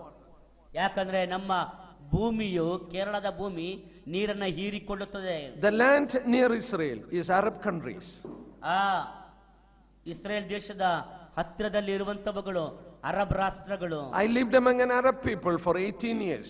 ನಾನು ಅರಬ್ ರಾಷ್ಟ್ರದ ಜನರ ನಡುವೆ 18 ವರ್ಷಗಳು ಜೀವಿಸಿದ್ದೆನು. If the rain comes, ಅಲ್ಲಿ ಮಳೆ ಬಂದರೆ sure there is going to be flood. ಖಂಡಿತವಾಗಿಯೂ ಅಲ್ಲಿ ಪ್ರಳಯ ಜಲಪ್ರಳಯವಾಗುತ್ತದೆ. The land won't drink the water. ಯಾಕಂದ್ರೆ ಅವರ ಭೂಮಿ ನೀರನ್ನ ಹೀರಿಕೊಳ್ಳುವುದಿಲ್ಲ ಅಥವಾ ನೀರನ್ನ ಕುಡಿಯುವುದಿಲ್ಲ. It is very dangerous. ಅದು ಬಹಳ ಅಪಾಯಕಾರಿ. But in Israel, ಆದರೆ ಇಸ್ರೇಲ್ನಲ್ಲಿ the water drinks, the land drinks the water. ಆ ನೋಡುವಾಗ ಭೂಮಿ ನೀರನ್ನ ಹೀರಿಕೊಳ್ಳುತ್ತದೆ ಅಥವಾ ನೀರನ್ನ ಆ ಭೂಮಿಯು ಕುಡಿಯುತ್ತದೆ. And God says in chapter 8 verse 7, it is a good land. Dev 8ನೇ ಅಧ್ಯಾಯದಲ್ಲಿ ದೇವರು ಹೇಳುತ್ತಾನೆ ಅದು ಒಳ್ಳೆಯ ಭೂಮಿ ಎಂಬುದಾಗಿ. In verses 8 we read, ನಾವು 8ನೇ ವಚನದಲ್ಲಿ ಓದುತ್ತೇವೆ, there are 7 kinds of fruits in that land. ಆ ದೇಶದಲ್ಲಿ ಸುಮಾರು 7 ರೀತಿಯ ಫಲಗಳು ಬೆಳೆಯುತ್ತವೆ. A land of wheat, ಗೋಧಿ, barley, ಜವೆ ಗೋಧಿ, wine, ದ್ರಾಕ್ಷೆ, figs, ಅಂಜೂರ, pomegranates, ದಾಳಿಂಬ, olive, ಎಣ್ಣೆ ಮರ and honey. ಮತ್ತು ಜೇನು. 7 is the fullness of God's number. 7 ಅನ್ನುವಂಥದ್ದು ದೇವರ ಸಂಪೂರ್ಣತೆಯ ಸಂಖ್ಯೆ. And the fruits in Israel is usually big fruits. ಇಸ್ರೇಲ್ನಲ್ಲಿರುವಂತಹ ಆ ಹಣ್ಣುಗಳು ಸಾಧಾರಣವಾಗಿ ದೊಡ್ಡ ದೊಡ್ಡ ಹಣ್ಣುಗಳು. Pomegranates and also big. ಅಲ್ಲಿರುವಂತಹ ದಾಳಿಂಬೆ ಕೂಡ ಬಹಳ ದೊಡ್ಡ ದಾಳಿಂಬೆ. We know the spices went into there. One bunch of grapes, 2 people have to carry in their shoulder. ನೋಡುವಾಗ ಆ ದ್ರಾಕ್ಷಿ ಹಣ್ಣನ್ನು ನೋಡುವಾಗ ಅದರ ಕುರಿತಾಗಿ ವಾಕ್ಯ ಹೇಳುತ್ತದೆ, ಆ ಗೂಢಾಚಾರರು ಹೋದಾಗ ಒಂದು ಗೊಂಚಲನ್ನ ಇಬ್ಬರು ಹೆಗಲ ಮೇಲೆ ಹೊತ್ತುಕೊಂಡು ಬಂದರೆಂಬುದಾಗಿ. And the fruits in Israel is much sweeter than our places. ಆ ಇಸ್ರೇಲ್ನಲ್ಲಿರುವಂತಹ ಹಣ್ಣುಗಳು ನಮ್ಮ ದೇಶಗಳಲ್ಲಿರುವ ಹಣ್ಣುಗಳಿಗಿಂತಲೂ ಹೆಚ್ಚು ಸಿಹಿಯಾದವುಗಳು. See, it is a strip like Kerala. ಆ ನೋಡುವಾಗ ಆ ಕೇರಳದ ಹಾಗೆ ಆ ಒಂದು ಸ್ಟ್ರಿಪ್ ಒಂದು ಆ ಮೇಲೆ ನೋಡುವಾಗ ತಗ್ಗಾದ ಸ್ಥಳದ ಹಾಗೆ ಕಾಣುವಂತ ದೇಶ. Northern part is the Mount of Hermon. ಉತ್ತರ ಭಾಗ ಹೆರ್ಮೋನ್ ಪರ್ವತ. It is covered with snow. ಆ ಹೆರ್ಮೋನ್ ಪರ್ವತವು ಅದು ಹೆಚ್ಚಾಗಿ ಹಿಮದಿಂದ ತುಂಬಿಕೊಂಡಿರುತ್ತದೆ. From the foot of Hermon starts the Jordan River. ಆ ಹೆರ್ಮೋನ್ ಪರ್ವತದ ಆ ಒಂದು ಸ್ಥಳದಿಂದ ಪ್ರಾರಂಭವಾಗುವುದೇ ಯೋರ್ದಾನ್ ನದಿ. It flows into the Sea of Galilee. ಅದು ಗಲಿಲಾಯ ಸಮುದ್ರದ ಮೂಲಕ ಹರಿಯುತ್ತದೆ. From Sea of Galilee it flows to the Dead Sea and stops. ನಂತರ ಆ ಗಲಿಲಾಯ ಸಮುದ್ರದಿಂದ ಹರಿಯುತ್ತಾ ಬಂದು ಸತ್ತ ಸಮುದ್ರ ಅಥವಾ ಮೃತ್ಯು ಸರೋವರದಲ್ಲಿ ಅಂತ್ಯಗೊಳ್ಳುತ್ತದೆ. The only sweet water resources is the Sea of Galilee. ಆ ನೋಡುವಾಗ ಸಿಹಿ ನೀರು ಇದೆ ಎಂಬುದಾಗಿ ಹೇಳಿದರೆ ಒಂದೇ ಒಂದು ಸಿಹಿ ನೀರಿನ ಮೂಲ ಅದು ಗಲಿಲಾಯ ಸಮುದ್ರ. Ice melt and the water is keeping on flowing in the Jordan River. ಯೋರ್ದಾನ್ ನದಿಯಲ್ಲಿ ಆ ನೀರು ಹರಿಯುತ್ತಾ ಬರುವುದರ ಆ ಒಂದು ವಾಸನೆಯನ್ನು ನಾನು ನೋಡಿದ್ದೇನೆ. But half of Israel, ಇಸ್ರೇಲಿನ ಅರ್ಧ ಭಾಗ, the down part, southern part, ದಕ್ಷಿಣ ಭಾಗ, it is desert. ಅದು ಮರುಭೂಮಿ. It is known as Negev desert. Negev desert. ಅದನ್ನ ನೆಗವ್ ಮರುಭೂಮಿ ಎಂಬುದಾಗಿ ಕರೆಯುತ್ತಾರೆ. In the biblical term we call it Beersheba. ನಮ್ಮ ಬೈಬಲ್ನ ಭಾಷೆ ನೋಡುವಾಗ ಅದನ್ನ ಬೆರ್ಷಬಾ ಎಂದು ಕರೆಯುತ್ತೇವೆ. Abraham, Jacob and all dwelt there. Abraham, ಈಸಾಕ, ಯಾಕೋಬರೆಲ್ಲರೂ ಕೂಡ ಆ ಬೆರ್ಷಬದಲ್ಲಿ ವಾಸವಾಗಿದ್ದರು. So keep it in mind, on the northern part it is snow-capped and on the southern part it is desert. ನೆನಪು ಮಾಡಿಕೊಳ್ಳಿರಿ, ಉತ್ತರ ಭಾಗ ಅದು ಮಂಜಿನಿಂದ ತುಂಬಿದೆ, ದಕ್ಷಿಣ ಭಾಗ ಬರುವಾಗ ಅದರ ಮೇಲೆ ಈ ಒಂದು ಮರಳುಗಾಡು ತುಂಬಿದೆ. We read in the Song of Songs, ನಾವು ಪರಮಗೀತ ಪುಸ್ತಕದಲ್ಲಿ ಓದುತ್ತೇವೆ, oh southern wind you blow, oh northern wind you blow to my garden. ದಕ್ಷಿಣದ ಗಾಳಿಯೇ ಬೀಸು, ಉತ್ತರದ ಗಾಳಿಯೇ ನನ್ನ ತೋಟದ ಮೇಲೆ ಬೀಸು ಎಂಬುದಾಗಿ ಆಡುವ ಮಾತು. Southern wind is chilled wind. ಆ ನೋಡುವಾಗ southern wind is hot wind and northern wind is chilled wind. ದಕ್ಷಿಣದ ಆ ಒಂದು ಗಾಳಿ ಮರಳುಗಾಡಿನದಾಗಿರೋದ್ರಿಂದ ಬಿಸಿಯಾದ ಗಾಳಿ, ಉತ್ತರದ ಗಾಳಿ ಅದು ಹಿಮದಿಂದ ತುಂಬಿರೋದ್ರಿಂದ ತಂಪಾದ ಗಾಳಿ. So the fruit become very sweet. ಅದರಿಂದಾಗಿಯೇ ಆ ದೇಶದಲ್ಲಿ ಬೆಳೆಯುವ ಹಣ್ಣು ಬಹಳ ಬಹಳ ರುಚಿಕರವಾದ ಹಣ್ಣು. Blow into my garden. That is what we read in Song of Songs. ನಾವು ಪರಮಗೀತ ಪುಸ್ತಕ ಓದ್ತೇವೆ, ನನ್ನ ತೋಟದ ಮೇಲೆ ಗಾಳಿಯ ಬೀಸು. And 7 kind of fruit. 7 ತರದ ಹಣ್ಣುಗಳು. And God told, I will give you rain in its season. ದೇವರುತ್ತಾನೆ, ಕಾಲ ಕಾಲಕ್ಕೆ ನಾನು ನಿಮ್ಮ ದೇಶಕ್ಕೆ ಮಳೆಯನ್ನು ಬರಮಾಡುವೆನು ಎಂದು. But he told them, be careful, otherwise I will stop the rain. ಆ ದೇವರು ಹೇಳುತ್ತಾನೆ, ಎಚ್ಚರವಾಗಿರ್ರಿ, ನೀವು ಮಾತು ತಪ್ಪಿದರೆ ನಾನು ಮಳೆಯನ್ನ ನಿಲ್ಲಿಸುವೆನು. Do you know after AD 70? ನಿಮಗೆ ಗೊತ್ತಾ, ಕ್ರಿಸ್ತ ಶಕ 70ರ ನಂತರ rain stopped in Israel. ಇಸ್ರೇಲ್ನಲ್ಲಿ ಮಳೆ ನಿಂತು ಹೋಯಿತು. So many people lived there, nobody cultivated. ಅನೇಕ ಜನರು ಅಲ್ಲಿ ವಾಸವಾಗಿದ್ದರು, ಯಾರೂ ಕೂಡ ಬಿತ್ತನೆಯ ಕೆಲಸವನ್ನ ಮಾಡಿಲ್ಲ. God commanded the clouds, don't rain. ದೇವರು ಮೋಡಗಳಿಗೆ ಆಜ್ಞೆ ಮಾಡಿದ್ದಾನೆ, ಏನಂದ್ರೆ ಮಳೆಯನ್ನು ಸುರಿಸಬಾರದೆಂದು. You want the verses? ನಿಮಗೆ ವಾಕ್ಯ ಬೇಕಾ? Turn to one verse, I will tell you, Isaiah chapter 5. ಯೆಶಾಯನ ಪ್ರವಾದನ ಗ್ರಂಥ 5ನೇ ಅಧ್ಯಾಯ. Isaiah chapter 5. ಯೆಶಾಯನ ಪ್ರವಾದನ ಗ್ರಂಥ 5ನೇ ಅಧ್ಯಾಯ and verses 5. ಅದರಲ್ಲಿ 5ನೇ ವಚನ. We will read verse 6. Chapter 5 of Isaiah, verses 6. ಯೆಶಾಯ 5ನೇ ಅಧ್ಯಾಯ 6ನೇ ವಚನ.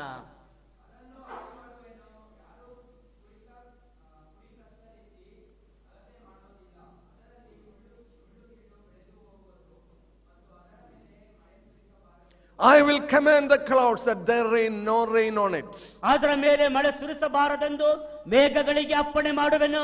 Jeremiah chapter 3 verses 3. ಯೆರೆಮೀಯನ ಗ್ರಂಥ 3ನೇ ಅಧ್ಯಾಯ So the rain, 3ನೇ ವಚನ. so the rain stopped. ಅಲ್ಲಿ ನೋಡುತ್ತೇವೆ, ಮಳೆ ನಿಂತದ್ದನ್ನು ಅಲ್ಲಿ ನೋಡುತ್ತೇವೆ. Jeremiah chapter 5. ಆದ ಕಾರಣ ಹದ ಮಳೆಗೆ ಅಡ್ಡಿಯಾಯಿತು, ಹಿಂಗಾರು ಆಗಲಿಲ್ಲ. Jeremiah chapter 5. ಯೆರೆಮೀಯ 5ನೇ ಅಧ್ಯಾಯ verses 24 and 25. No need of reading, no time. 25ನೇ ವಚನ. Former rain and later rain stopped. ಆ ನೋಡುವಾಗ ಮುಂಗಾರು ಮಳೆ, ಹಿಂಗಾರು ಮಳೆ, ಸಕಾಲದ ಮಳೆ ಎಲ್ಲ ನಿಂತು ಹೋಯಿತು. Can you keep it in mind that the rain stopped after AD 70?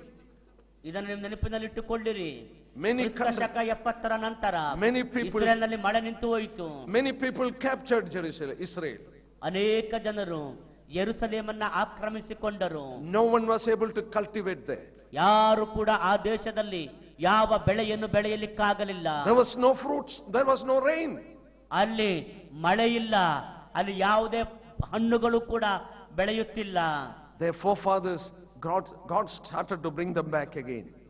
ದೇವರು ಅವರ ಮೂಲ ಪಿತೃಗಳನ್ನ ಪುನಃ ಹಿಂತಿರುಗಿ ಬರಮಾಡಲು ಪ್ರಾರಂಭಿಸಿದನು. Read one verse, brother, from Ezekiel chapter 36. ಎಹೆಜ್ಕೇಲನ ಪ್ರವಾದನ ಗ್ರಂಥ 36ನೇ ಅಧ್ಯಾಯದಿಂದ ಒಂದು ವಾಕ್ಯ. Look at verses 8. 8ನೇ ವಾಕ್ಯವನ್ನ ಓದಿರಿ ಪ್ರಿಯರೇ. Again rain started to fall now. ಪುನಃ ಮಳೆ ಅವರ ದೇಶದ ಮೇಲೆ ಬೀಳುವುದಕ್ಕೆ ಪ್ರಾರಂಭವಾಯಿತು. Ezekiel 36 and verses 8.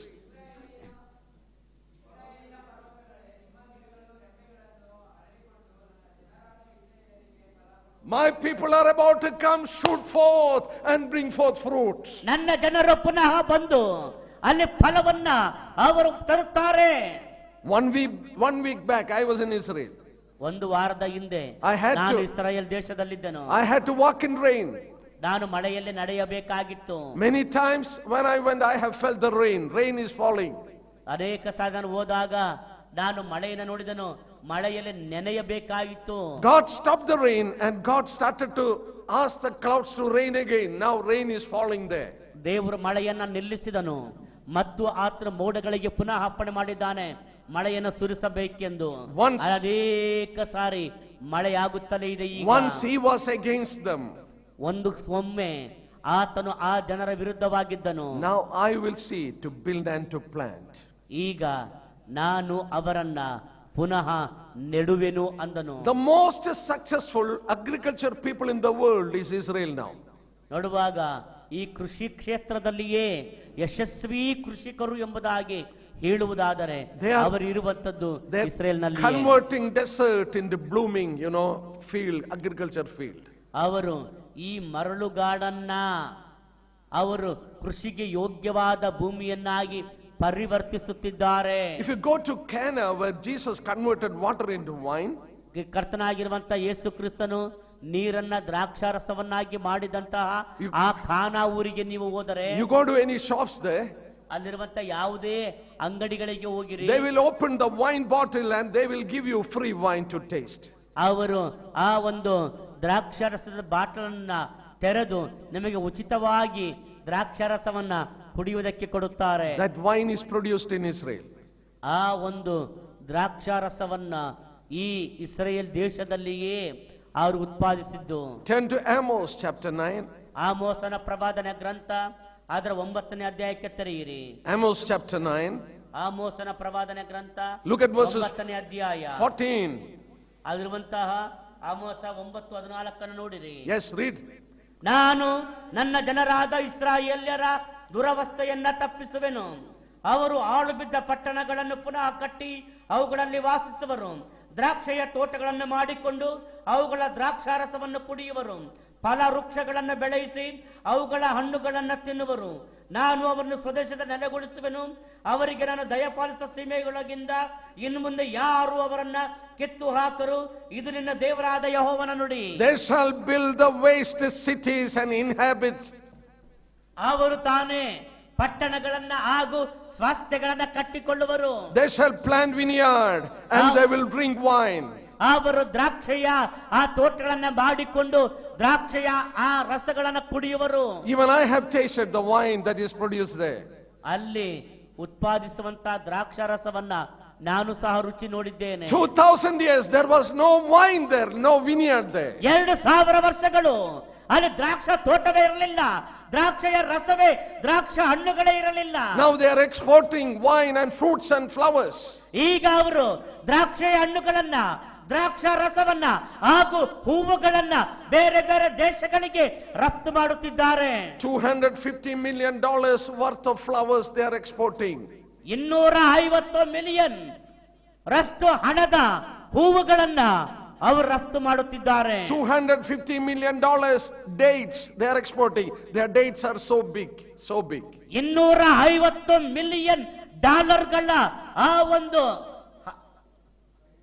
ಖರ್ಜೂರದ ಹಣ್ಣುಗಳು, ತುಂಬಾ ದೊಡ್ಡ ದೊಡ್ಡ ಖರ್ಜೂರದ ಹಣ್ಣುಗಳು, ಅವುಗಳನ್ನು ರಫ್ತು ಮಾಡುತ್ತಿದ್ದಾರೆ. You know why? ಯಾಕೆ ಗೊತ್ತಾ? There is a strange verse in Bible. Turn to Isaiah chapter 62. ಯಾಕಂದ್ರೆ ದೇವರ ವಾಕ್ಯದಲ್ಲಿ ಬಹಳ ಅಪರಿಚಿತವಾದಂತ ಒಂದು ವಾಕ್ಯ ಇದೆ. It is a strange marriage that took place there. ಅಲ್ಲಿ ಒಂದು ಆಶ್ಚರ್ಯಕರವಾದ ಮದುವೆಯು ನಡೆಯಿತು. We know usually marriage take place between boys and girls. ನೋಡುವಾಗ ವಿವಾಹ ಎಂಬುದಾಗಿ ಹೇಳುವಾಗ ಹುಡುಗ ಮತ್ತು ಹುಡುಗಿಯ ನಡುವೆ ನಡೆಯುತ್ತದೆ. But is another marriage took place in Israel. ಇಸ್ರೇಲ್ನಲ್ಲಿ ಮತ್ತೊಂದು ವಿವಾಹ ನಡೆಯಿತು. You know what is that marriage? ಆ ವಿವಾಹ ಏನು ಗೊತ್ತೇ? Look at 62 of Isaiah. ಯೆಶಾಯನ ಗ್ರಂಥ 62ನೇ ಅಧ್ಯಾಯ ನೋಡಿರಿ. Verses 4 and 5. 4 ಮತ್ತು 5ನೇ ವಚನ. ನೀನು ಇನ್ನು ಮೇಲೆ ಗಂಡ ಬಿಟ್ಟವಳು ಎನಿಸಿಕೊಳ್ಳೆ, ನಿನ್ನ ಸೀಮೆಗೆ ಬಂಜೆ ಎಂಬ ಹೆಸರು ಇನ್ನಿರದು. ನೀನು ಎನ್ನುಲ್ಲಾಸಿನಿ ಎನಿಸಿಕೊಳ್ಳುವಿ, ನಿನ್ನ ಸೀಮೆಗೆ ವಿವಾಹಿತ ಎಂಬ ಹೆಸರಾಗುವುದು. ಏಕೆಂದರೆ ಯೆಹೋವನು ನಿನ್ನಲ್ಲಿ ಉಲ್ಲಾಸಗೊಳ್ಳುತ್ತಾನೆ, ನಿನ್ನ ಸೀಮೆಗೆ ವಿವಾಹವಾಗುವುದು. Who is marrying whom? ಯಾರು ಯಾರನ್ನ ವರಿಸುತ್ತಿದ್ದಾರೆ? Look at verses 5. 5ನೇ ವಚನವನ್ನು ನೋಡಿರಿ. Your young man marries as a virgin, so shall your men marry you. ಯುವಕನು ಯುವತಿಯನ್ನು ವರಿಸುವಂತೆ ನಿನ್ನ ಮಕ್ಕಳು ನಿನ್ನನ್ನು ವರಿಸುವರು. Who is marrying whom? ಯಾರು ಯಾರನ್ನ ವರಿಸುತ್ತಿದ್ದಾರೆ? The Jewish young men marrying the land of Israel. ಯುವಕರು ಇಸ್ರಾಯೇಲ್ನ ಭೂಮಿಯನ್ನ ದೇಶವನ್ನ ವರಿಸುತ್ತಿದ್ದಾರೆ. Look at verses 4. 4ನೇ ವಚನ ನೋಡಿರಿ. You shall no longer be termed forsaken. ನೀನು ಇನ್ನು ಮೇಲೆ ಗಂಡ ಬಿಟ್ಟವಳು ಎನಿಸಿಕೊಳ್ಳೆ. Your land shall no more be desolate. ನಿನ್ನ ಸೀಮೆಗೆ ಬಂಜ ಎಂಬ ಹೆಸರು ಇನ್ನಿರದು. The land was called forsaken and desolate. ಆ ಒಂದು ಭೂಮಿಯು ಗಂಡ ಬಿಟ್ಟವಳಾಗಿಯೋ ತಿರಸ್ಕರಿಸಲ್ಪಟ್ಟದ್ದಾಗಿಯೂ ಇತ್ತು. Your name shall be called Hebzeba and Beulah. In English it is Hebzeba and Beulah. ಆ ನೋಡುವಾಗ ಇಂಗ್ಲಿಷ್ ನಲ್ಲಿ ಎಂಸ್ತೆಬಾ ಹಾಗೂ ಬೆಯುಲಾ ಎಂಬುದಾಗಿ. Hephzibah means my delight in her. ಹೆಪ್ಸೆಬಾ ಎಂಬುದಾಗಿ ಹೇಳಿದ್ದಾರೆ. ಅದರ ಅರ್ಥ ಎನ್ನುಲ್ಲಾಸನೆ ಎಂಬುದೇ. And Beulah means married. ಬೆಯುಲಾ ಅಂದರೆ ವಿವಾಹವಾದವಳು ಎಂದರ್ಥ. Your land shall be married. Look at the last phrase of verses 4. Your land shall be married. ನೋಡುವಾಗ ನಿನ್ನ ಸೀಮೆಗೆ ವಿವಾಹಿತೆ ಎಂದು ಹೆಸರಾಗುವುದು. Your young man will marry as a virgin your land. ಯುವಕರು ಯುವತಿಯನ್ನು ವರಿಸುವಂತೆ ನಿನ್ನ ಮಕ್ಕಳು ನಿನ್ನನ್ನು ವರಿಸುವರು. They came back. ಅವರು ಹಿಂತಿರುಗಿ ಬಂದರು. They touched the land. ಅವರು ಆ ಆ ಭೂಮಿಯನ್ನು ಮುಟ್ಟಿದರು. There was a covenant. Marriage is by covenant. ನೋಡುವಾಗ ವಿವಾಹ ಅಂದ್ರೆ ಒಂದು ಒಡಂಬಡಿಕೆ. ಅಲ್ಲಿ ಒಂದು ಒಡಂಬಡಿಕೆ ಆಯಿತು. It started to bring forth fruits. ಅದು ಫಲವನ್ನು ಕೊಡಲಿಕ್ಕೆ ಪ್ರಾರಂಭವಾಯಿತು. Turn to 27 chapter verse 6. 27ನೇ ಅಧ್ಯಾಯ 27 and verses 6. 6ನೇ ವಚನಕ್ಕೆ ತೆರೆಯಿರಿ. Those who come shall cause to take root in Jacob. Israel shall blossom bud and fill the face of the world with fruit. ಮುಂದಿನ ಕಾಲದಲ್ಲಿ ಯಾಕೋಬು ಬೇರೂರುವುದು, ಇಸ್ರಾಯೇಲು ಹೂ ಬಿಟ್ಟು ಚಿಗುರುವುದು. ಆ ವೃಕ್ಷವು ಭೂಮಂಡಲವನ್ನೆಲ್ಲ ಫಲದಿಂದ ತುಂಬಿಸುವುದು. He will fill the face of the world with fruits. ಆತನು ಭೂಮಿಯನ್ನ ಫಲದಿಂದ ತುಂಬಿಸುವನು. You go to Europe, ನೀವು Europe ದೇಶಕ್ಕೆ ಹೋಗಿ the ಖಂಡಗಳಿಗೆ fruits they are eating is from Israel.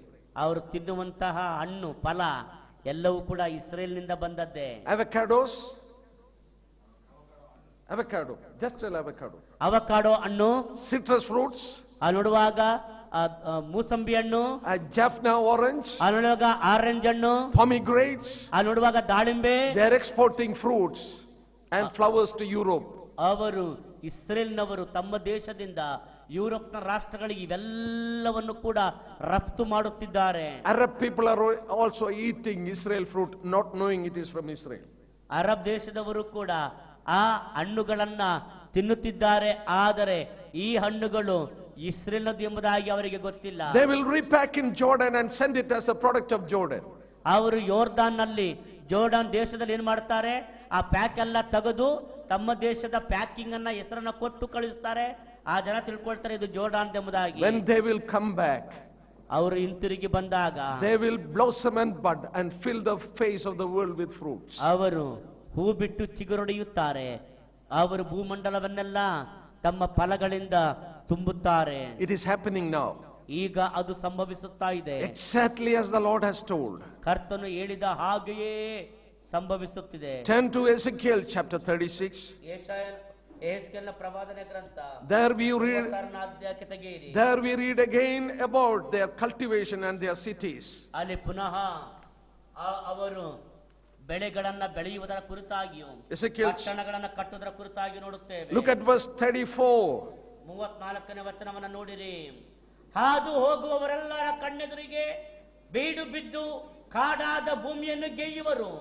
ಆಗ ಜನರು ಕಾಡಾಗಿದ್ದ ಈ ದೇಶವು ಏದೇನು ಉದ್ಯಾನದ ಕಳಕಳಿಸುತ್ತದೆ, ಬಿದ್ದು ಹೋಗಿ ಆಳು ಪಾಡಾದ ಪಟ್ಟಣಗಳು ಕೋಟೆ ಕೊತ್ತಲಗಳಿಂದ ಕೂಡಿ ಜನಭರಿತವಾಗಿವೆಯೇ ಇಲ್ಲ ಎಂದು ಹೇಳುವರು. Oh brothers, literally these prophecies are fulfilling. ಈ ಪ್ರವಾದನೆಗಳು ಅಕ್ಷರಶಃ ನೆರವೇರುತ್ತಲೇ ಇವೆ. The desolate land is being tilled. ನೋಡುವಾಗ ಬರುಡಾಗಿದ್ದ ಭೂಮಿ ಅದು ಈಗ ಫಲವತ್ತಾಗಿದೆ. They are becoming like Garden of Eden. ಅದು ಈಗ ಏದೇನ್ ತೋಟದ ಹಾಗೆ ಕಂಗೊಳಿಸುತ್ತಿದೆ. The wasted cities, they are now built. Ruined cities are now fortified and inhabited. ಪಾಳು ಬಿದ್ದ ಹಾಳಾಗಿ ಹೋಗಿದ್ದ ಪಟ್ಟಣಗಳು ಈಗ ಹೊಸ ಹೊಸ ಕಟ್ಟಡಗಳೊಂದಿಗೆ ಅದು ಏನಾಗಿದೆ. We read in Isaiah 61 verses 4. ಯೆಶಾಯ 61:4 ಓದುತ್ತೇವೆ. That land that was desolate for generations. ನೋಡುವಾಗ ಆ ಕಾಲಗಳಿಂದ 40 ಸಂಜೆಯಾಗಿದ್ದಂತಹ ಆ ದೇಶದ ಭೂಮಿಯು 47 generation it was desolate. 47 ಜನಾಂಗಗಳ ಕಾಲ ಅದು ಬಂಜೆಯಾಗಿ ಬಿದ್ದಿತ್ತು. No cities, no cultivation. ಯಾವುದೇ ಒಂದು ಪಟ್ಟಣ ಇರಲಿಲ್ಲ. Now ಯಾವುದೇ ರೀತಿಯಾದಂತಹ ಆ ಒಂದು ಬೆಳೆಯೂ ಇಲ್ಲವೇ ಇಲ್ಲ. Some of the biggest cities in the world is in Israel. ಪ್ರಪಂಚದ ಬಹಳ ದೊಡ್ಡ ದೊಡ್ಡ ಕಟ್ಟಡಗಳು ಅಂದರೆ Tel Aviv, ಅವು ಇಸ್ರೇಲ್ನಲ್ಲಿವೆ. Tel Aviv, tell Aviv, Jerusalem, Jerusalem, Haifa, Haifa, Beersheba, ಬೆರ್ಷೆಬಾ, Ashdod. ಅಷ್ಟೋದ್, They are big cities. ಇವೆಲ್ಲವೂ ಕೂಡ ಬಹಳ ದೊಡ್ಡ ದೊಡ್ಡ ನಗರಗಳು. In Tel Aviv alone, tell Aviv ಅನ್ನುವ ಒಂದೇ ಪಟ್ಟಣದಲ್ಲಿಯೇ more than 300 five-star hotel. 300ಕ್ಕಿಂತಲೂ ಹೆಚ್ಚು five star ಹೋಟೆಲ್ಗಳಿವೆ. Your Bangalore will not have more than 50 five-star hotel. ನಿಮ್ಮ ಬೆಂಗಳೂರು 50ಕ್ಕಿಂತಲೂ ಹೆಚ್ಚು 5-ಸ್ಟಾರ್ ಹೋಟೆಲ್ಗಳನ್ನ ಹೊಂದಿಲ್ಲ. Tel Aviv alone, more than 300 five-star hotels. Tel Aviv ಒಂದರಲ್ಲಿಯೇ 300ಕ್ಕೂ ಹೆಚ್ಚು 5-ಸ್ಟಾರ್ ಹೋಟೆಲ್ಗಳಿವೆ. 61 years back, 61 ವರ್ಷಗಳ ಹಿಂದೆ they were all desolate places. ಅವೆಲ್ಲವೂ ಕೂಡ ಹಾಳಾಗಿ ಪಾಳು ಬಿದ್ದ ಸ್ಥಳವಾಗಿದ್ದವು. For generation, 47 generation, nobody cultivated. 47 ತಲೆಮಾರುಗಳು ಯಾವ ಒಂದು ಬೆಳೆಯನ್ನು ಕೂಡ ಆ ಒಂದು ಭೂಮಿಯಲ್ಲಿ ಬೆಳೆದಿರಲಿಲ್ಲ. There was no cities for 47 generations. 47 ತಲೆಮಾರುಗಳು ಆ ಪಟ್ಟಣಗಳಲ್ಲಿ ಯಾವುದೇ ಒಂದು ಪಟ್ಟಣವೇ ಇರಲಿಲ್ಲ. What the Lord has told, it is happening. When He is going to bring back them, this will happen. ಕರ್ತನು ತಾನೇ ಹೇಳಿದ ಮಾತು ನೆರವೇರಿತು. ಆತನು ಅವರನ್ನ ಹಿಂತಿರುಗಿ ತಮ್ಮ ದೇಶಕ್ಕೆ ಬರಮಾಡಿದಾಗ ಇವೆಲ್ಲವೂ ಕೂಡ ಸಂಭವಿಸುತ್ತವೆ. When I was in Israel, many times I have gone to Israel. ನಾನು ಅನೇಕ ಸಾರಿ ನಾನು ಇಸ್ರೇಲಿಗೆ ಹೋಗಿದ್ದೇನೆ. But always when I come to the immigration, little scared. ನಾನು ಯಾವಾಗೆಲ್ಲ ನಾನು ಅಲ್ಲಿರುವಂತಹ ಇಮಿಗ್ರೇಷನ್ ಸೆಂಟರ್ಗೆ ಬಂದಾಗ we will be always, ನಾನು ಭಯ we will ಪಡುತ್ತೇನೆ. be always going as a group. ಯಾವಾಗಲೂ ಕೂಡ ಒಂದು ಗುಂಪಾಗಿ ಹೋಗುತ್ತೇವೆ. I have traveled to many parts of the world. ನಾನು ಪ್ರಪಂಚದ ಅನೇಕ ದೇಶಗಳಿಗೆ ಪ್ರಯಾಣ But ಮಾಡಿದ್ದೇನೆ. the toughest immigration I have seen is Israel. ನೋಡುವಾಗ ಆ ರೀತಿಯಲ್ಲಿ ಇಮಿಗ್ರೇಷನ್ ಅಥವಾ ನಾವು ಬೇರೆ ದೇಶಕ್ಕೆ ಪ್ರಯಾಣ ಮಾಡುವುದಕ್ಕೆ ಅನುಮತಿ ಕೊಡುವಂತ ಒಂದು ಕಚೇರಿ, ನಾನು ಅಲ್ಲಿಗೆ ಬರುವಾಗ ಅದೊಂದೇ ಬಹಳ ಕಠಿಣವಾದ ಸ್ಥಳ. The reason, always enemies are trying to enter into their country. ಯಾಕೆ ಅಂತ ಹೇಳಿದ್ರೆ ಯಾವಾಗಲೂ ಕೂಡ ವೈರಿಗಳು ಆ ದೇಶದೊಳಗೆ ನುಗ್ಗಲಿಕ್ಕೆ ಪ್ರಯತ್ನ ಮಾಡುತ್ತಲೇ So they are ಇರುತ್ತಾರೆ. very strict, very strict. ಅವರು ಬಹಳ ಕಠಿಣವಾಗಿರುತ್ತಾರೆ, But ಸ್ಟ್ರಿಕ್ಟ್ ಆಗಿರುತ್ತಾರೆ. something struck my eyes. ಆದರೆ ಅದರ ನಡುವೆಯೂ ಕೂಡ ನನ್ನ ಕಣ್ಣುಗಳು ಒಂದು ಕಡೆ ನೆಟ್ಟಲ್ಪಟ್ಟವು. All the immigrant officers are young girls. ಅಲ್ಲಿರುವಂತಹ ಎಲ್ಲಾ ಆ ಒಂದು ಇಮಿಗ್ರೇಷನ್ ಆಫೀಸರ್ಸ್ಗಳು, ಅಧಿಕಾರಿಗಳೆಲ್ಲವೂ ಕೂಡ ಯೌವನ ಹುಡುಗಿಯರು. And when I entered into Israel, ನಾನು ಇಸ್ರೇಲ್ ಒಳಗೆ ಬಂದಾಗ I saw women with guns and full gadgets, uniform. ನೋಡುವಾಗ ಅಲ್ಲಿ ಆ ಒಂದು ಸಮವಸ್ತ್ರವನ್ನ ಧರಿಸಿ ಗನ್ಗಳನ್ನ ಸಿದ್ಧವಾಗಿ ಇಟ್ಟುಕೊಂಡಂತ ಹುಡುಗಿಯರನ್ನ ನೋಡಿದೆ. Every woman in Israel is a trained soldier. Israel ಪ್ರತಿಯೊಬ್ಬ ಸ್ತ್ರೀಯೂ ಕೂಡ ತರಬೇತಿ ಹೊಂದಿದಂತ ಒಬ್ಬ ಸೈನಿಕಳಾಗಿರುತ್ತಾರೆ. Compulsory they have to serve the army 2 years. ಅವರು ಕಂಪಲ್ಸರಿಯಾಗಿ ಚಾಚು ತಪ್ಪದೆ 2 ವರ್ಷ ಇಸ್ರೇಲ್ನ ಸೈನ್ಯದಲ್ಲಿ ಅವರು ಕೆಲಸ ಮಾಡಲೇಬೇಕು. They have guns in their house even after the army service. ಅವರು ಆ ಸೈನ್ಯದ 2 ವರ್ಷಗಳ ಸೇವೆ ಮುಗಿದ ನಂತರವೂ ಅವರ ಮನೆಗಳಲ್ಲಿ ಗನ್ಗಳು ಈಗಲೂ ಇವೆ. Many people walking in common clothes, they have guns under their clothes. ನೋಡುವಾಗ ಈಗಲೂ ಕೂಡ ಅನೇಕ ಜನರು ಸಾಮಾನ್ಯ ಬಟ್ಟೆಗಳನ್ನ ಹಾಕಿಕೊಂಡೇ ಅವರು ನಡೆದಾಡುತ್ತಾರೆ. ಆದ್ರೆ ಬಟ್ಟೆಯ ಒಳಗೆ They are always alert. ಅವರು ಯಾವಾಗಲೂ ಕೂಡ ಅವರು ಎಚ್ಚರವಾಗಿರುತ್ತಾರೆ. This woman is protecting the country. ಈ ಹುಡುಗಿಯರು ಅವರ ದೇಶವನ್ನ ಕಾಪಾಡುತ್ತಿದ್ದಾರೆ, ಸಂರಕ್ಷಿಸುತ್ತಿದ್ದಾರೆ. Turn with me to Jeremiah 31. ಯೆರೆಮೀಯನ ಗ್ರಂಥ 31ನೇ ಅಧ್ಯಾಯಕ್ಕೆ ತೆರೆಯಿರಿ. I understood this meaning of this verse when I saw this with my own eyes.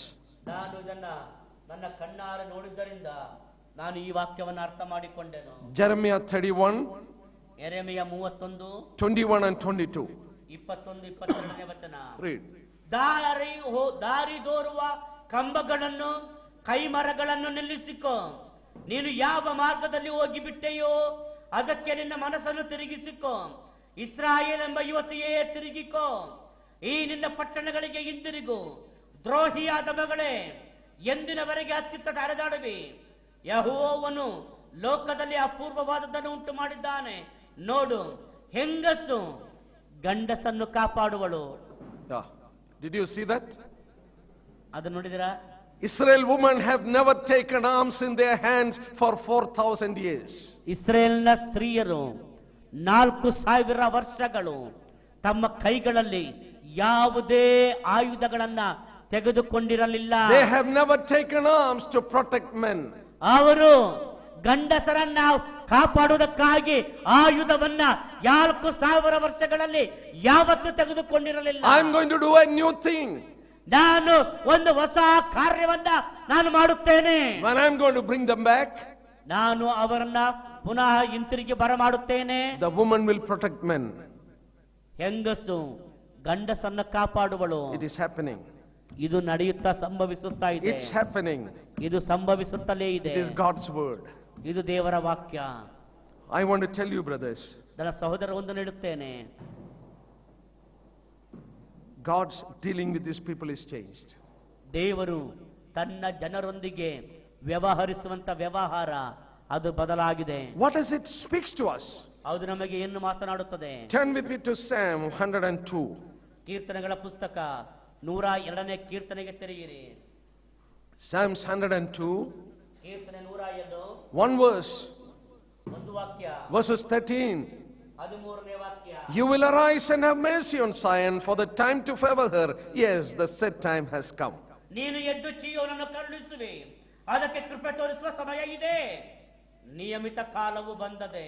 He never showed mercy to them for 2,000 years. 2,000 ವರ್ಷಗಳು ಆತನು ಅವರಿಗೆ ಕೃಪೆಯನ್ನು ತೋರಿಸಲೇ ಇಲ್ಲ.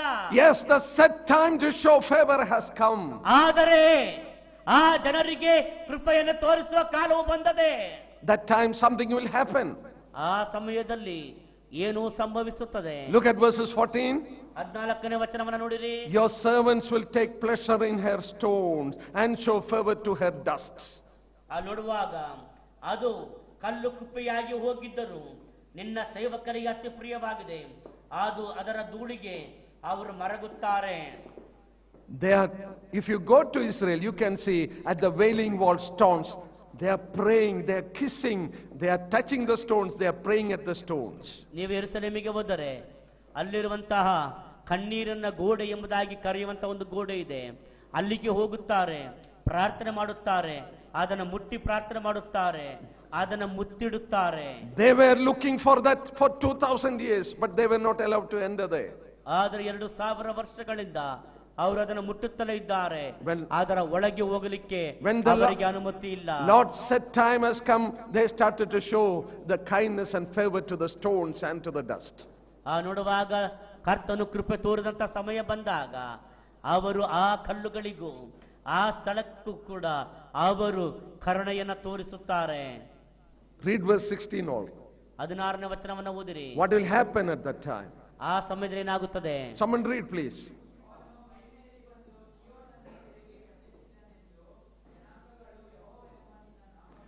Lord will build up Zion, he shall appear in his glory. ದೇವರು ಚೀಯೋನನ್ನ ಕಟ್ಟಿ ಆತನ ಮಹಿಮೆಯಲ್ಲಿ ಆಗಮಿಸುತ್ತಾನೆ. When this is going to happen, he is going to appear in glory. ಆತನು ಈ ಘಟನೆಗಳು ಸಂಭವಿಸುವಾಗ ಆತನ ಮಹಿಮೆಯಲ್ಲಿ ಬರುತ್ತಾನೆ. When this prophecy is getting fulfilled, ಈ ಪ್ರವಾದನೆಯು ನೆರವೇರುವಾಗ Bible says he will appear in his glory. ದೇವರ ವಾಕ್ಯ ಹೇಳುತ್ತದೆ ಆತನ ಮಹಿಮೆಯಲ್ಲಿ ಬರುತ್ತಾನೆ ಎಂದು. He will appear in glory only after 7-year tribulation. ಆತನು 7 ವರ್ಷಗಳ ಉಪದ್ರವ ಕಾಲದ ನಂತರವೇ ಆತ ತನ್ನ ಮಹಿಮೆಯಲ್ಲಿ ಬರುತ್ತಾನೆ. Before that glorious appearing, 7 years before, the church will be taken up. ಆ ಮಹಿಮೆಯಲ್ಲಿ ಬರುವುದಕ್ಕೆ 7 ವರ್ಷ ಮುಂಚೆ ಸಭೆಯು ಮಹಿಮೆಯಲ್ಲಿ ಎತ್ತಲ್ಪಟ್ಟಿರುತ್ತದೆ. The time to show favor to her has come, God set time, and it is a time for his glorious appearing. If it is so, the rapture is very, very close. ದೇವರು ಆಕೆಗೆ ಅಂದ್ರೆ ಇಸ್ರೇಲಿಗೆ ಕೃಪೆ ತೋರುವ ಕಾಲವು ಬಂದದೆ ಎಂಬುದಾಗಿ ವಾಕ್ಯ ಹೇಳುತ್ತದೆ. ಆ ಕೃಪೆ ತೋರುವ ಕಾಲವು ಬಂದಿದೆ ಎಂದರೆ ಅದಕ್ಕಿಂತ ಮುಂಚಿತವಾಗಿ ಸಭೆಯು ಎತ್ತಲ್ಪಡಬೇಕು. ಆದ್ದರಿಂದ ಸಭೆ ಎತ್ತಲ್ಪಡುವಂತ ಸಮಯ ತುಂಬಾ ತುಂಬಾ ಹತ್ತಿರವಾಗಿದೆ ಎಂಬುದಾಗಿ ಅರ್ಥ ಮಾಡಿಕೊಳ್ಳುತ್ತೇವೆ. Any time the church can be removed from here. ಯಾವ ಗಳಿಗೆಯಲ್ಲೇ ಆಗಿದ್ರು It can happen. ಸಭೆಯು ಈ ಲೋಕದಿಂದ ಎತ್ತಲ್ಪಡಬಹುದು. It can happen tonight. ಈ ರಾತ್ರಿಯೇ ಅದು ಆದರೂ ಆಗಬಹುದು, It can happen tomorrow. ನಾಳೆ ಆದರೂ ಆಗಬಹುದು, Maybe as we are going back to our home, ನಾವು ಮನೆಗೆ ಹಿಂತಿರುಗಿ ಹೋಗುವಾಗ ಆದರೂ ಆಗಬಹುದು. we will hear that trumpet. ನಾವು ಆ ತುತ್ತೂರಿಯ ಧ್ವನಿ ಕೇಳುತ್ತೇವೆ, We'll be taken up. ನಾವು ತೆಗೆದುಕೊಳ್ಳಲ್ಪಡುತ್ತೇವೆ. He is coming soon. ಆತನು ಬೇಗನೆ ಬರುತ್ತಾನೆ. We are living in the end time. ನಾವು ಅಂತ್ಯಕಾಲದಲ್ಲಿ ಜೀವಿಸುತ್ತಿದ್ದೇವೆ. Let us prepare to meet him. ನಾವು ಆತನನ್ನ ಸಂಧಿಸುವುದಕ್ಕಾಗಿ ನಮ್ಮನ್ನು ಸಿದ್ಧ ಮಾಡಿಕೊಳ್ಳೋಣ. May the Lord bless us. ಕರ್ತನು ನಮ್ಮನ್ನು ಆಶೀರ್ವದಿಸಲಿ.